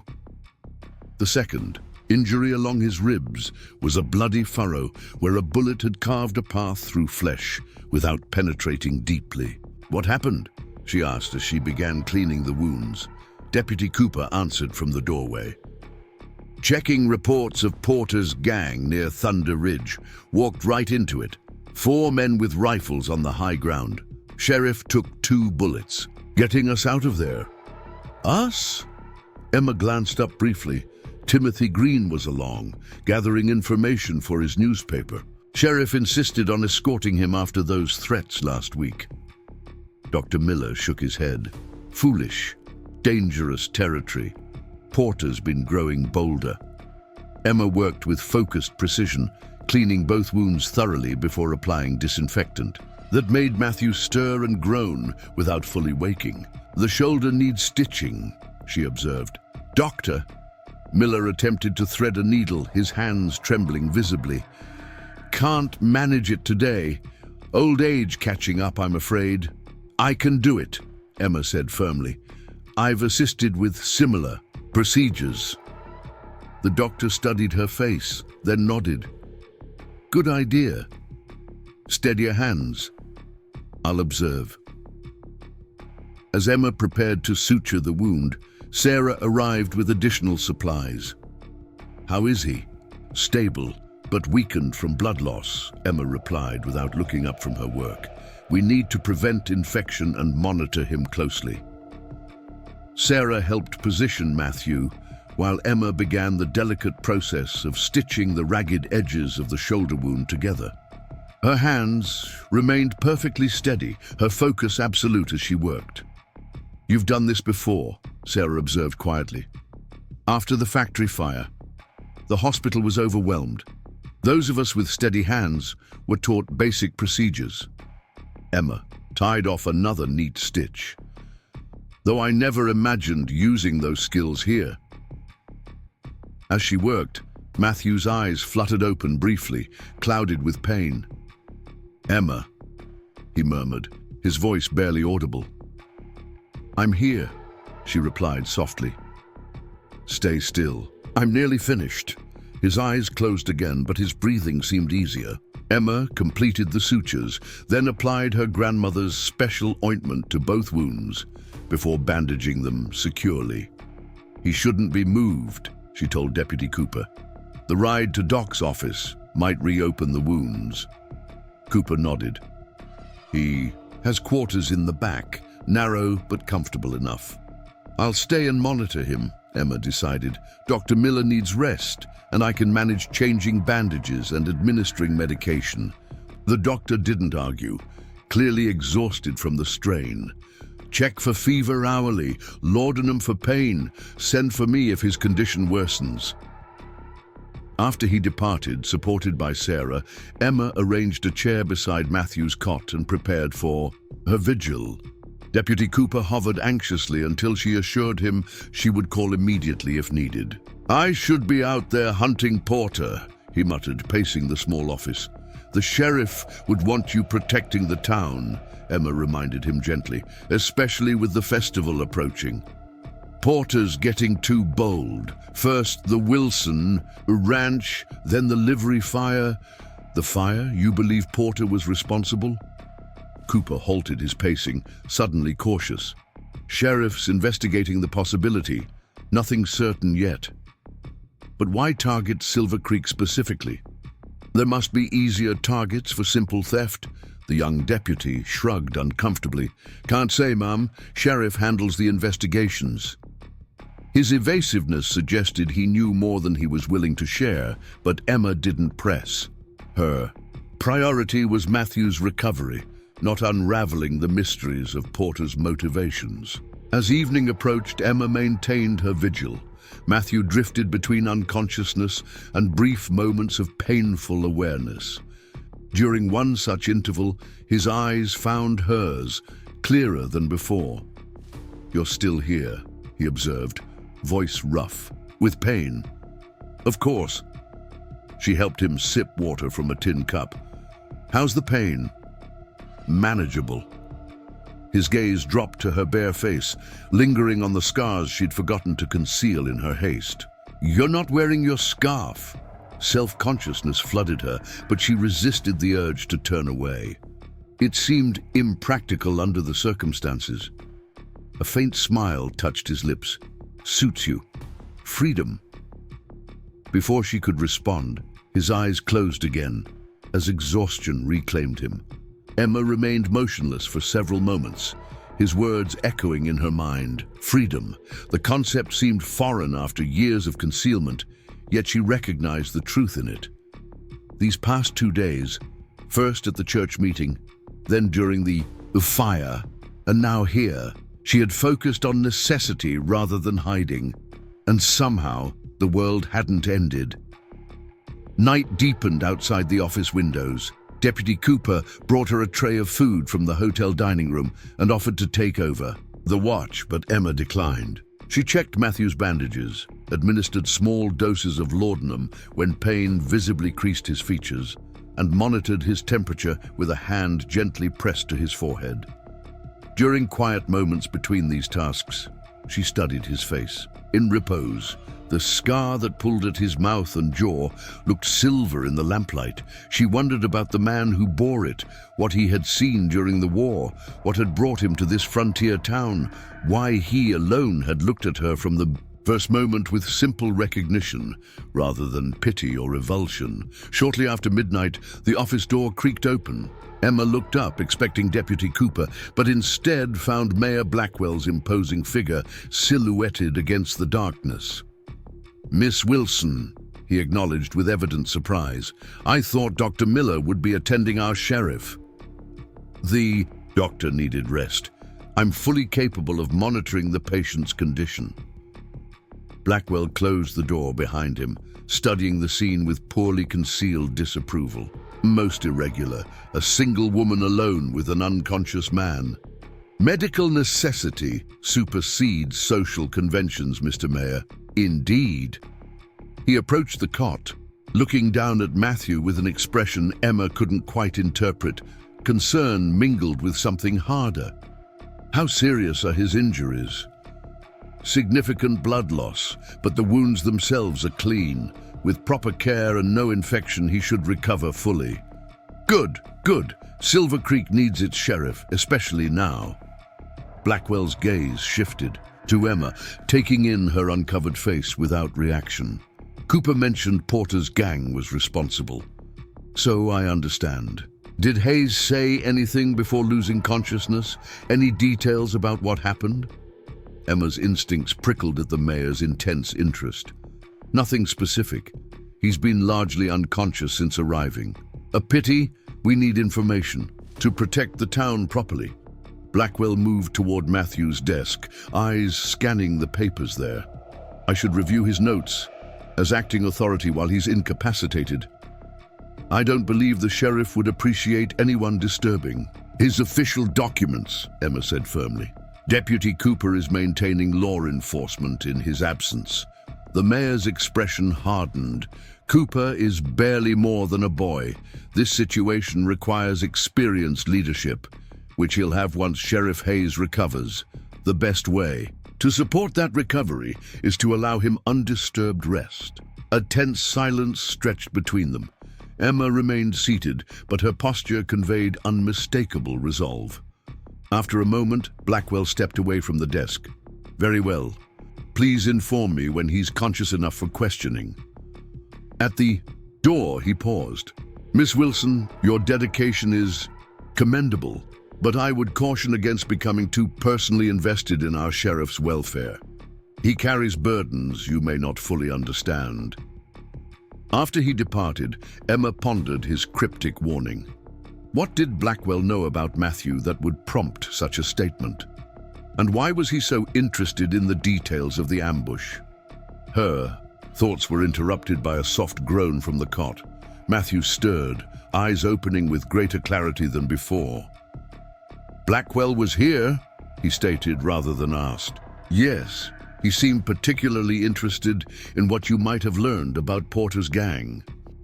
Matthew attempted to sit up, wincing as the movement pulled at his stitches. Emma gently but firmly pressed him back down. You'll reopen your wounds. Need to speak with Cooper, he insisted. Porter's gang is just hired muscle. Someone else is pulling the strings. You believe Mayor Blackwell is involved somehow? Matthew's eyes met hers, cautious even through pain. I believe Silver Creek's future is worth a great deal to certain parties, and that makes information dangerous. Is that why Timothy Green was with you, looking for evidence? Timothy has been tracking land purchases around proposed railroad routes, patterns emerging. He grimaced as a wave of pain washed over him. Emma immediately reached for the laudanum. You need rest, not conspiracy theories. Not theories, facts. Despite his weakness, his gaze held hers with intensity. Be careful, Emma, especially alone. I can take care of myself, she assured him, administering a small dose of the pain medication. I know. His voice was already growing drowsy from the laudanum. That's what worries them. As he drifted back to sleep, Emma considered his warning. She had come to Silver Creek seeking only a fresh start, a chance to be valued for her skills rather than judged for her scars. Instead, she had stumbled into what appeared to be a complex web of ambition, greed, and frontier politics. Yet strangely, she felt less afraid than she had upon first arriving. In just 3 days, she had found unexpected allies, demonstrated her capabilities, and begun to reclaim a sense of self beyond her scars. Whatever dangers Silver Creek harbored, facing them seemed preferable to running away yet again. Emma adjusted Matthew's blanket and settled back in her chair for the long night ahead. Outside, Silver Creek lay quiet under the star-filled sky, its secrets and possibilities waiting for the dawn. Dawn arrived with fingers of golden light stretching across. Silver Creek. Emma had maintained her vigil through the night, dozing occasionally, but never leaving Matthew's side. His fever had risen slightly before midnight, then broken in the early hours, leaving his scarred face peaceful in slumber. She changed his bandages as the first tentative birdsong announced the new day. The wounds looked clean, no angry redness or seeping that would indicate infection. His breathing had steadied and color had returned to his face. Emma allowed herself a small sigh of relief as she finished securing the fresh dressing. Your hands are gentle, Matthew murmured, startling her. His eyes were open, clear and lucid for the first time since his injury. You should have warned me you were awake, she chided softly. A ghost of a smile touched his lips. And miss discovering how you work when you think no one's watching? focused, confident. His gaze drifted to her uncovered face, unguarded. Self-consciousness flickered through Emma, but she quelled it. "How do you feel?" "Like I've been shot. Twice." He attempted to shift position and winced. "But alive, which is more than Porter intended. You need to rest. Dr. Miller will want to examine you properly when he arrives." Matthew's expression grew serious. "First, I need to speak with Cooper. This wasn't a random ambush, Emma. Porter was waiting for us specifically." As if summoned by his name, Deputy Cooper appeared in the doorway, his young face brightening at seeing the sheriff. "Conscious. Thank God you're awake. Half the town's been asking after you." "Report," Matthew said, his voice taking on the firm authority Emma had first heard when he arrived in Silver Creek. Cooper straightened instinctively. "No sign of Porter's gang since yesterday. Timothy Green's writing up what happened. Says he has important information once you're well enough to hear it. Mayor Blackwell's called another town meeting for this evening about festival security. And the livery fire investigation, just as you suspected, found coal oil traces along the back wall, definitely set deliberately." Matthew's jaw tightened. "Any witnesses?" "None willing to speak openly, but Sally from the hotel mentioned seeing a stranger hanging around the evening before, said he met with someone behind the saloon. Description? Tall, bearded, wore a long duster. Could be one of Porter's men, matching what the Wilson boy described after their ranch was hit." Emma listened to this exchange with growing concern. "You believe these incidents are connected? The ranch raid, the fire, your ambush?" Matthew's eyes met hers. "Not coincidences, patterns." He turned back to Cooper. "Double the patrol. Check everyone coming into town for the festival. And tell Timothy to secure whatever evidence he's gathered, discreetly." After the deputy left, Emma offered Matthew water, supporting his head as he drank. "You should be focusing on recovery, not investigations. Luxury I can't afford, not with the festival 2 days away and railroad representatives arriving." He caught her wrist gently as she withdrew. "Emma, listen carefully. If I'm right, Silver Creek is sitting on a powder keg. Someone's trying to manipulate the railroad's decision. Someone with enough influence and resources to hire men like Porter. Mayor Blackwell," she ventured. "Perhaps, or someone using George's ambitions against him." Matthew grimaced as pain rippled through him. "Either way, be careful. You've become noticeable. Because of my face? Because of your competence and your unwillingness to be controlled." A knock at the door interrupted them. Sarah Parker entered, carrying a basket covered with a checkered cloth. "Good morning, I've brought Matthew Hayes, you're awake." Her concerned expression melted into relief. "Thank the Lord, we were all so worried." "Reports of my demise were premature," he responded dryly. Sarah bustled forward, setting her basket down and immediately checking his forehead for fever. "Emma, you look exhausted. Have you been here all night?" "No, don't answer. I can see you have. Go rest. I'll watch the sheriff while you get some proper sleep." Emma hesitated, glancing at Matthew. "Go," he said gently. "You've done more than enough." "I'll return this afternoon," she promised. "Dr. Miller will want a full report on your condition." Outside, Silver Creek was awakening to another day. The charred remains of the livery stable stood in stark contrast to the colorful festival banners now being hung along the main street.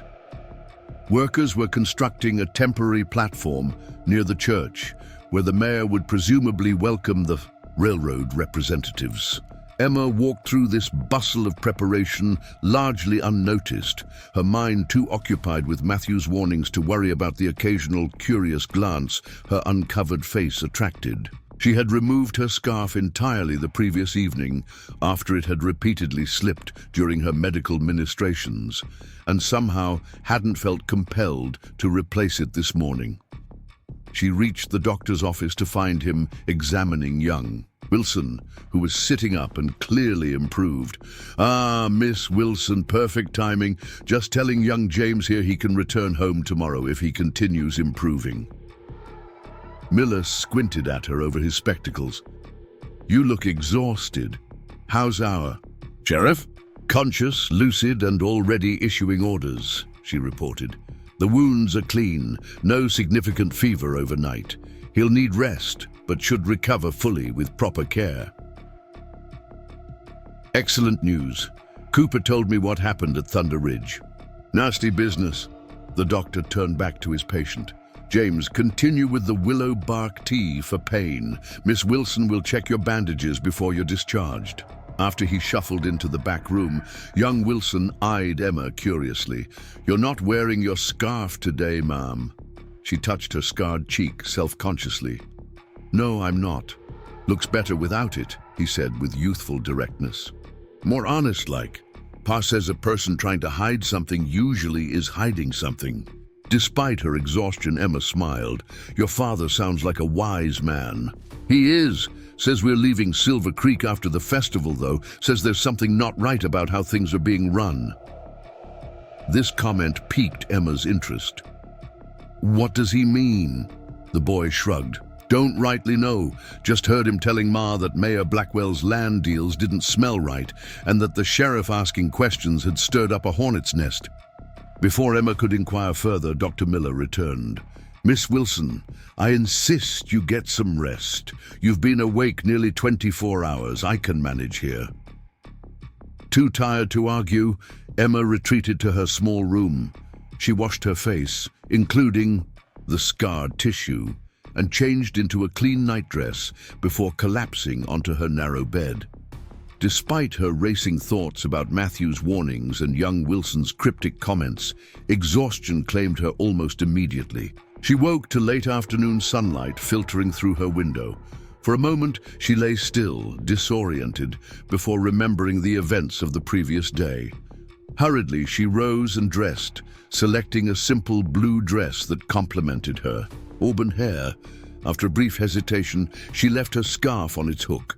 As young Wilson had observed, there was a certain freedom in honesty. The doctor's office was quiet, young Wilson dozing while Dr. Miller reviewed patient records. He looked up as she entered. "Ah, good. You look much improved. Sarah Parker brought news from the sheriff's office. Hayes is insisting on attending tonight's town meeting, despite my medical advice to the contrary." "That's reckless," Emma frowned. "His wounds need proper rest to heal." "I'm in complete agreement, but Cooper says he's determined. Perhaps you could persuade him to reconsider. He seems to value your opinion." Emma doubted her ability to change Matthew's mind once it was set, but she nodded. "I'll try, though I suspect I know why he feels his presence is necessary." "The water situation?" Miller's roomy eyes sharpened with intelligence, often obscured by his bumbling manner. "Nasty business, that. Reminds me of tactics I saw during the war. Create chaos, then exploit weakness." "You believe the attacks are strategic rather than simple banditry?" The doctor removed his spectacles, polishing them slowly. "I've lived in Silver Creek 15 years, Miss Wilson. Seen it grow from a few tents to what it is today. Growth attracts opportunists, some obvious, like Porter's thugs, others wearing respectability like a disguise." "You're speaking of someone specific?" Miller replaced his spectacles. "I'm speaking of patterns, just like our good sheriff. Now perhaps you should go attempt to reason with him before he tears those stitches you so neatly applied." The streets were unusually busy as Emma made her way to the sheriff's office. Farmers from outlying homesteads had come in for the town meeting, mixing with early festival arrivals. The atmosphere held an undercurrent of tension beneath the surface excitement, conversations dropping to whispers as she passed. She found Matthew seated at his desk, dressed in a clean shirt, while Sarah fussed over his bandages. His color was better, though lines of pain remained etched around his eyes. He looked up as Emma entered, something warming in his expression. "Miss Wilson," he greeted her formally, mindful of Sarah's presence. "I understand you maintained your medical vigilance through the night. My thanks. Only to find my patient ignoring medical advice the moment my back is turned," she replied, moving to examine his bandages. "These meetings can proceed without you, not this one." His voice lowered so only she could hear. "Timothy Green has connected Porter's gang to land speculations surrounding the railroad's decision. Tonight's meeting will force certain hands." Emma frowned. "At what cost to your recovery? Some risks are necessary." Sarah, who had been diplomatically busying herself with tidying the office, cleared her throat. "I should prepare for the meeting. Emma, will you be attending?" The question carried more weight than its simple wording suggested. Emma's uncovered face had already drawn notice on her walk through town. Appearing at a public gathering, deliberately visible, would make a statement she couldn't retract. "Yes," she decided. "Dr. Miller believes the medical office should be represented in festival planning." After Sarah departed, promising to save them seats, Emma completed her examination of Matthew's wounds. "The stitches are holding, but any sudden movement could reopen them. I'll be careful." "You'll be stubborn," she corrected, unable to keep concern from her voice. "What exactly is happening tonight that requires your presence despite medical advice?" Matthew studied her face, her whole face, scars and all, with an intensity that made her pulse quicken. "Confirmation of what I've suspected for months. George Blackwell has been purchasing land along the proposed railroad route, using Porter's gang to intimidate holdouts. The fire, the raids, the ambush, all designed to create chaos and prevent me from connecting the evidence Timothy has gathered. But why target you, specifically? Surely as mayor he has legitimate authority." "Authority, yes. Legal claim to those properties, no. Some of the deeds Timothy discovered were transferred under suspicious circumstances. My investigation was getting too close."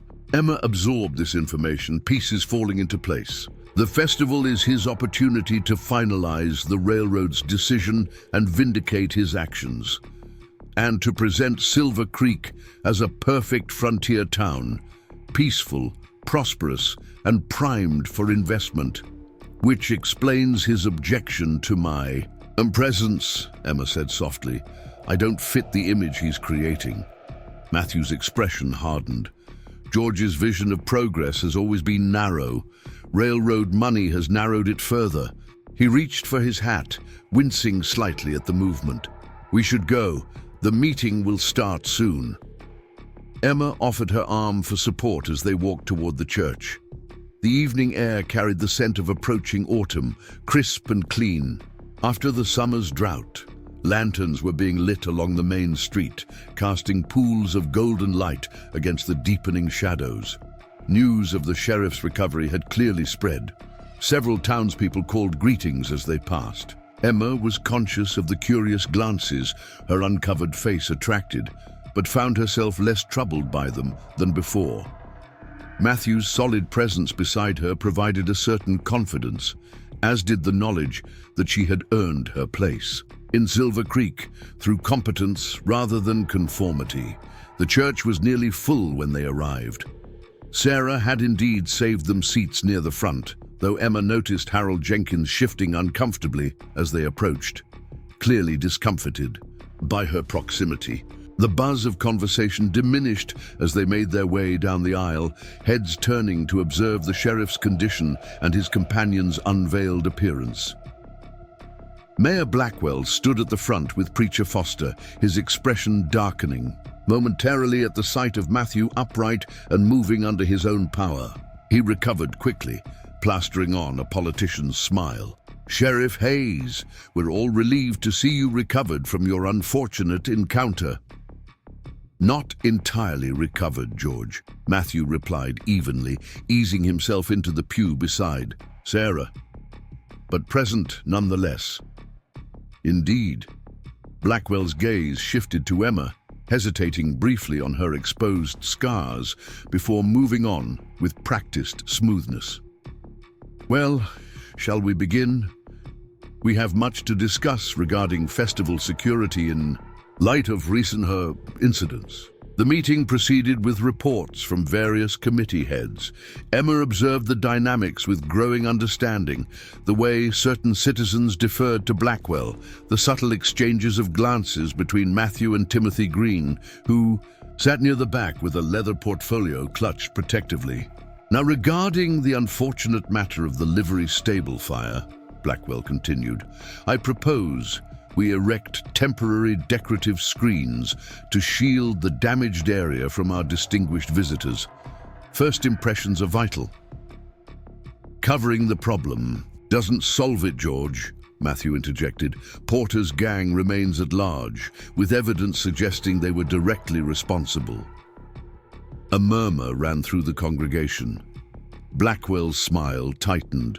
We have no concrete proof of that assertion, Sheriff, and raising unfounded accusations merely creates unnecessary anxiety. Not unfounded, came Timothy Green's voice as he rose from his seat. I have documentation suggesting a pattern of coordinated actions targeting specific properties along the proposed railroad route. The editor moved forward, his normally nervous demeanor replaced by journalistic determination. Over the past 6 months, 17 properties have changed. Hands after various forms of intimidation, fires, livestock killings, vandalism, each subsequently purchased by shell companies that trace back to a single investor. Blackwell's face had grown increasingly flushed. This is hardly the appropriate forum for unsubstantiated newspaper sensationalism, Mr. Green. Not sensationalism, evidence. Timothy placed his portfolio on the pulpit. Deed transfers, witness statements, financial records, all pointing to systematic manipulation of property values ahead of the railroad's decision. And who is this mysterious manipulator? Blackwell demanded, though something in his expression suggested he already knew the answer. Timothy met his gaze steadily. The records indicate Westward Investment Company as the primary purchaser, a company incorporated last year with George. Blackwell listed as principal shareholder. The church erupted into shocked exclamations. Emma watched as the mayor's face transitioned from indignation to calculation, his eyes darting around the room as if measuring support against opposition. This is absurd, he finally declared. I've invested in local properties as any forward-thinking businessman would. There's nothing illegal in preparing for progress. Investment is legal, Matthew agreed, rising slowly to his feet. Intimidation and arson are not, nor is attempted murder of a law enforcement officer investigating those crimes. Blackwell's expression hardened. You're overstepping, Hayes. I had nothing to do with Porter's actions, whatever they may have been. Wedge Porter and his men were seen meeting with your land agent the night before the livery fire, Timothy countered. The same agent who visited several homesteads shortly before they experienced unfortunate incidents that convinced their owners to sell. The tension in the church was palpable. Emma noticed several of the outlying farmers nodding grimly, clearly recognizing the pattern being described. Sheriff Hayes moved forward despite his injuries, his authority filling the space as he faced Blackwell directly. George, I'm placing you under arrest pending investigation into conspiracy, fraud, and accessory to multiple felonies, including arson and attempted murder. A gasp rippled through the congregation. Blackwell's face contorted with rage. This is outrageous. You have no authority. He has every authority, came a new voice from the back of the church. A tall man in a dusty duster stepped forward, revealing a territorial marshal's badge. Marshal James Harker, just arrived from Cheyenne with 3 deputies. We've been investigating land fraud along proposed railroad routes for months. Blackwell's composure crumbled entirely. This is a conspiracy against progress. Hayes has always resisted changes that would bring Silver Creek into the modern era. You'll regret this when the railroad bypasses us entirely. The marshal approached, nodding respectfully to Matthew. Sheriff Hayes's telegrams provided the final connections we needed. The Railroad Commission is already aware of the situation. Their representatives will still arrive as scheduled, but with full knowledge of recent events. As Blackwell was escorted out, protestations fading into the night, an astonished silence fell over the church. Matthew turned to address the stunned townspeople, his voice steady despite the pain evident in his posture. Silver Creek will still have its festival. The railroad will make its decision based on legitimate factors, our location, resources, and community strength, not manipulated land transactions. In the meantime, I ask for your cooperation as we restore order. The meeting dissolved into buzzing conversation groups.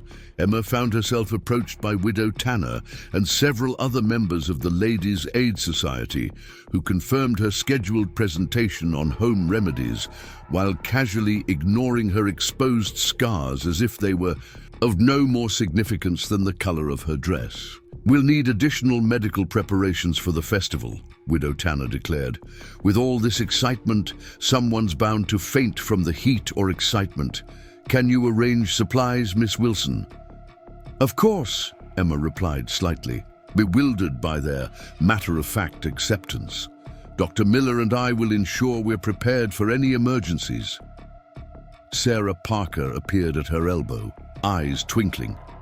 "What did I tell you?" Crisis rearranges priorities. Suddenly, George Blackwell's obsession with perfect appearances seems rather meaningless compared to his corruption. Before Emma could respond, she noticed Matthew swaying slightly where he stood in conversation with Marshal Harker. Without hesitation, she moved to his side. "Sheriff, you need to sit down before you collapse and undo all my careful stitching." Marshal Harker chuckled as Matthew allowed Emma to guide him to a nearby pew. "She sounds like my wife, Hayes. Best listen to her."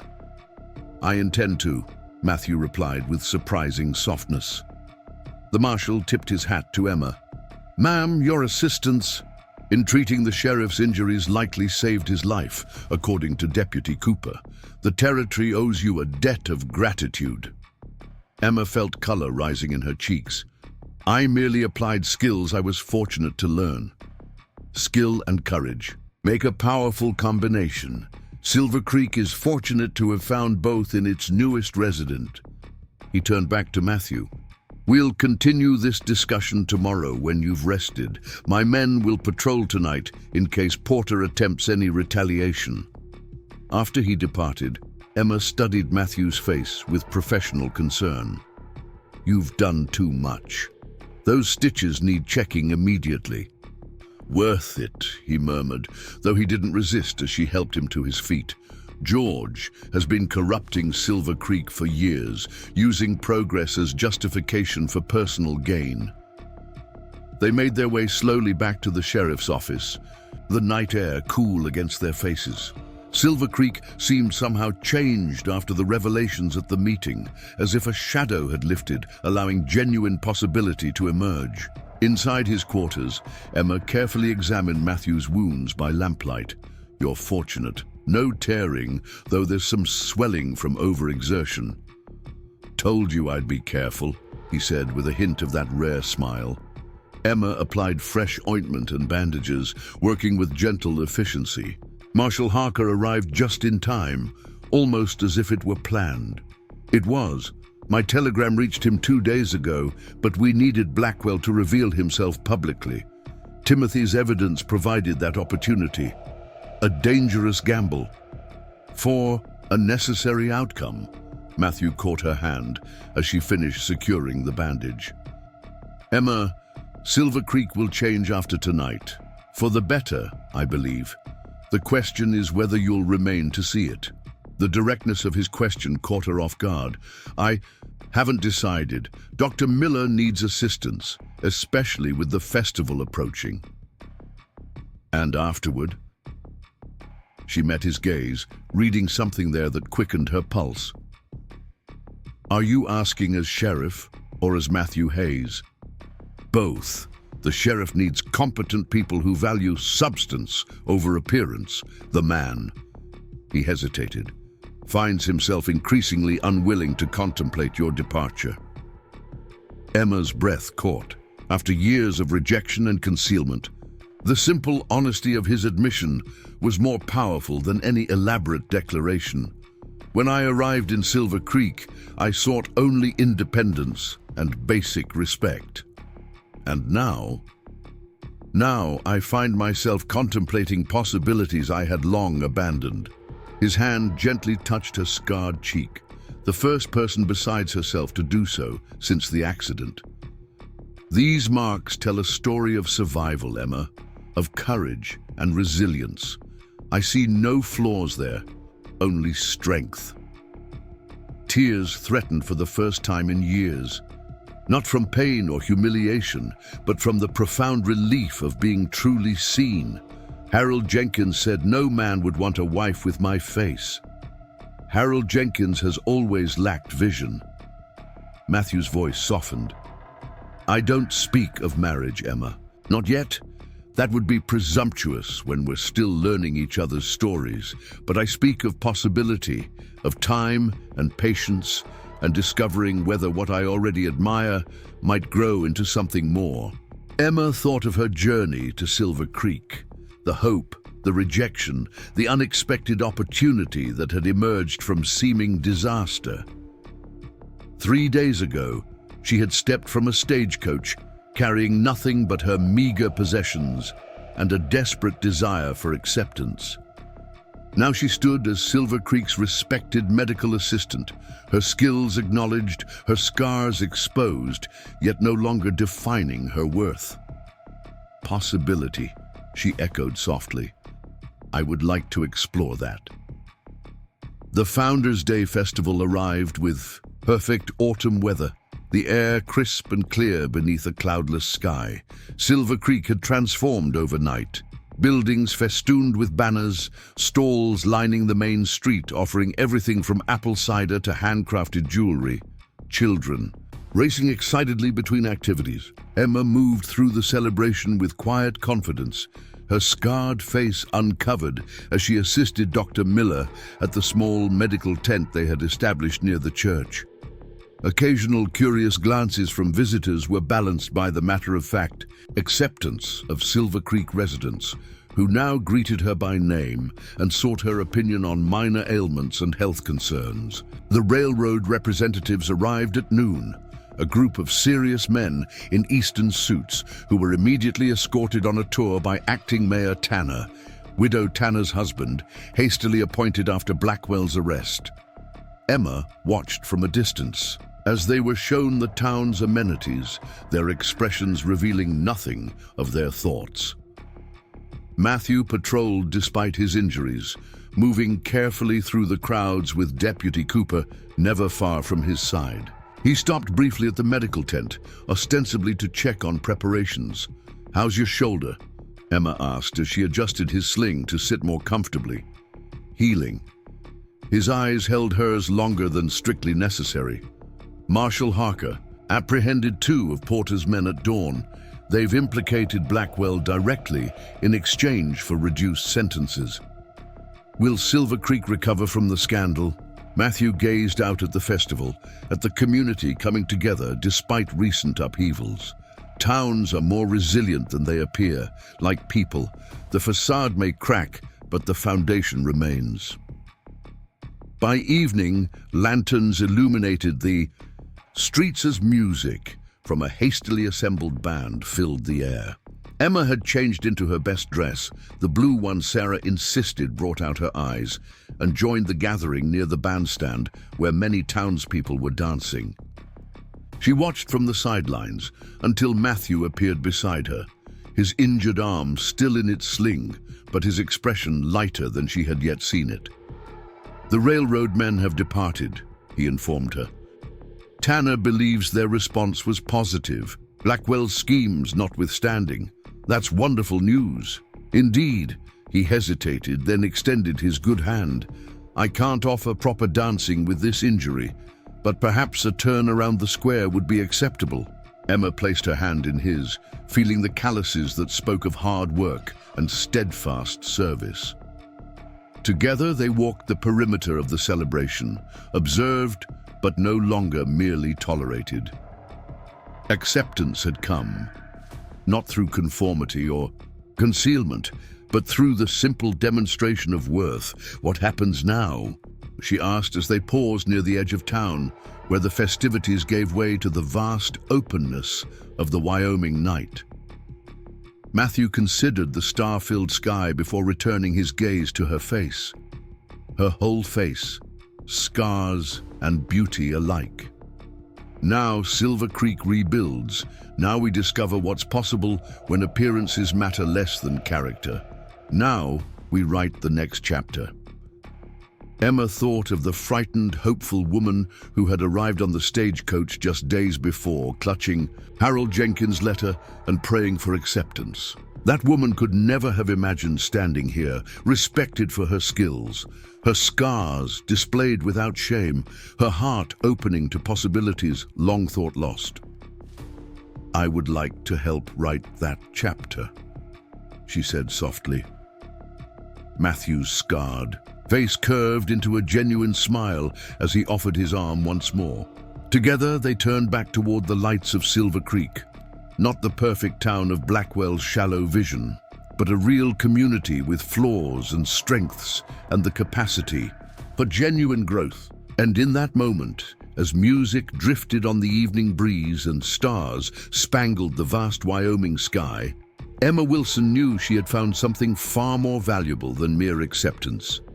She had found a place where her scars were simply part of her story, not its conclusion. A place where beauty was recognized in strength, in resilience, in the courage to stand revealed. A place that, against all expectations, she could call home. Up next, you've got 2 more standout stories right on your screen. If this one hit the mark, you won't want to pass these up. Just click and check them out.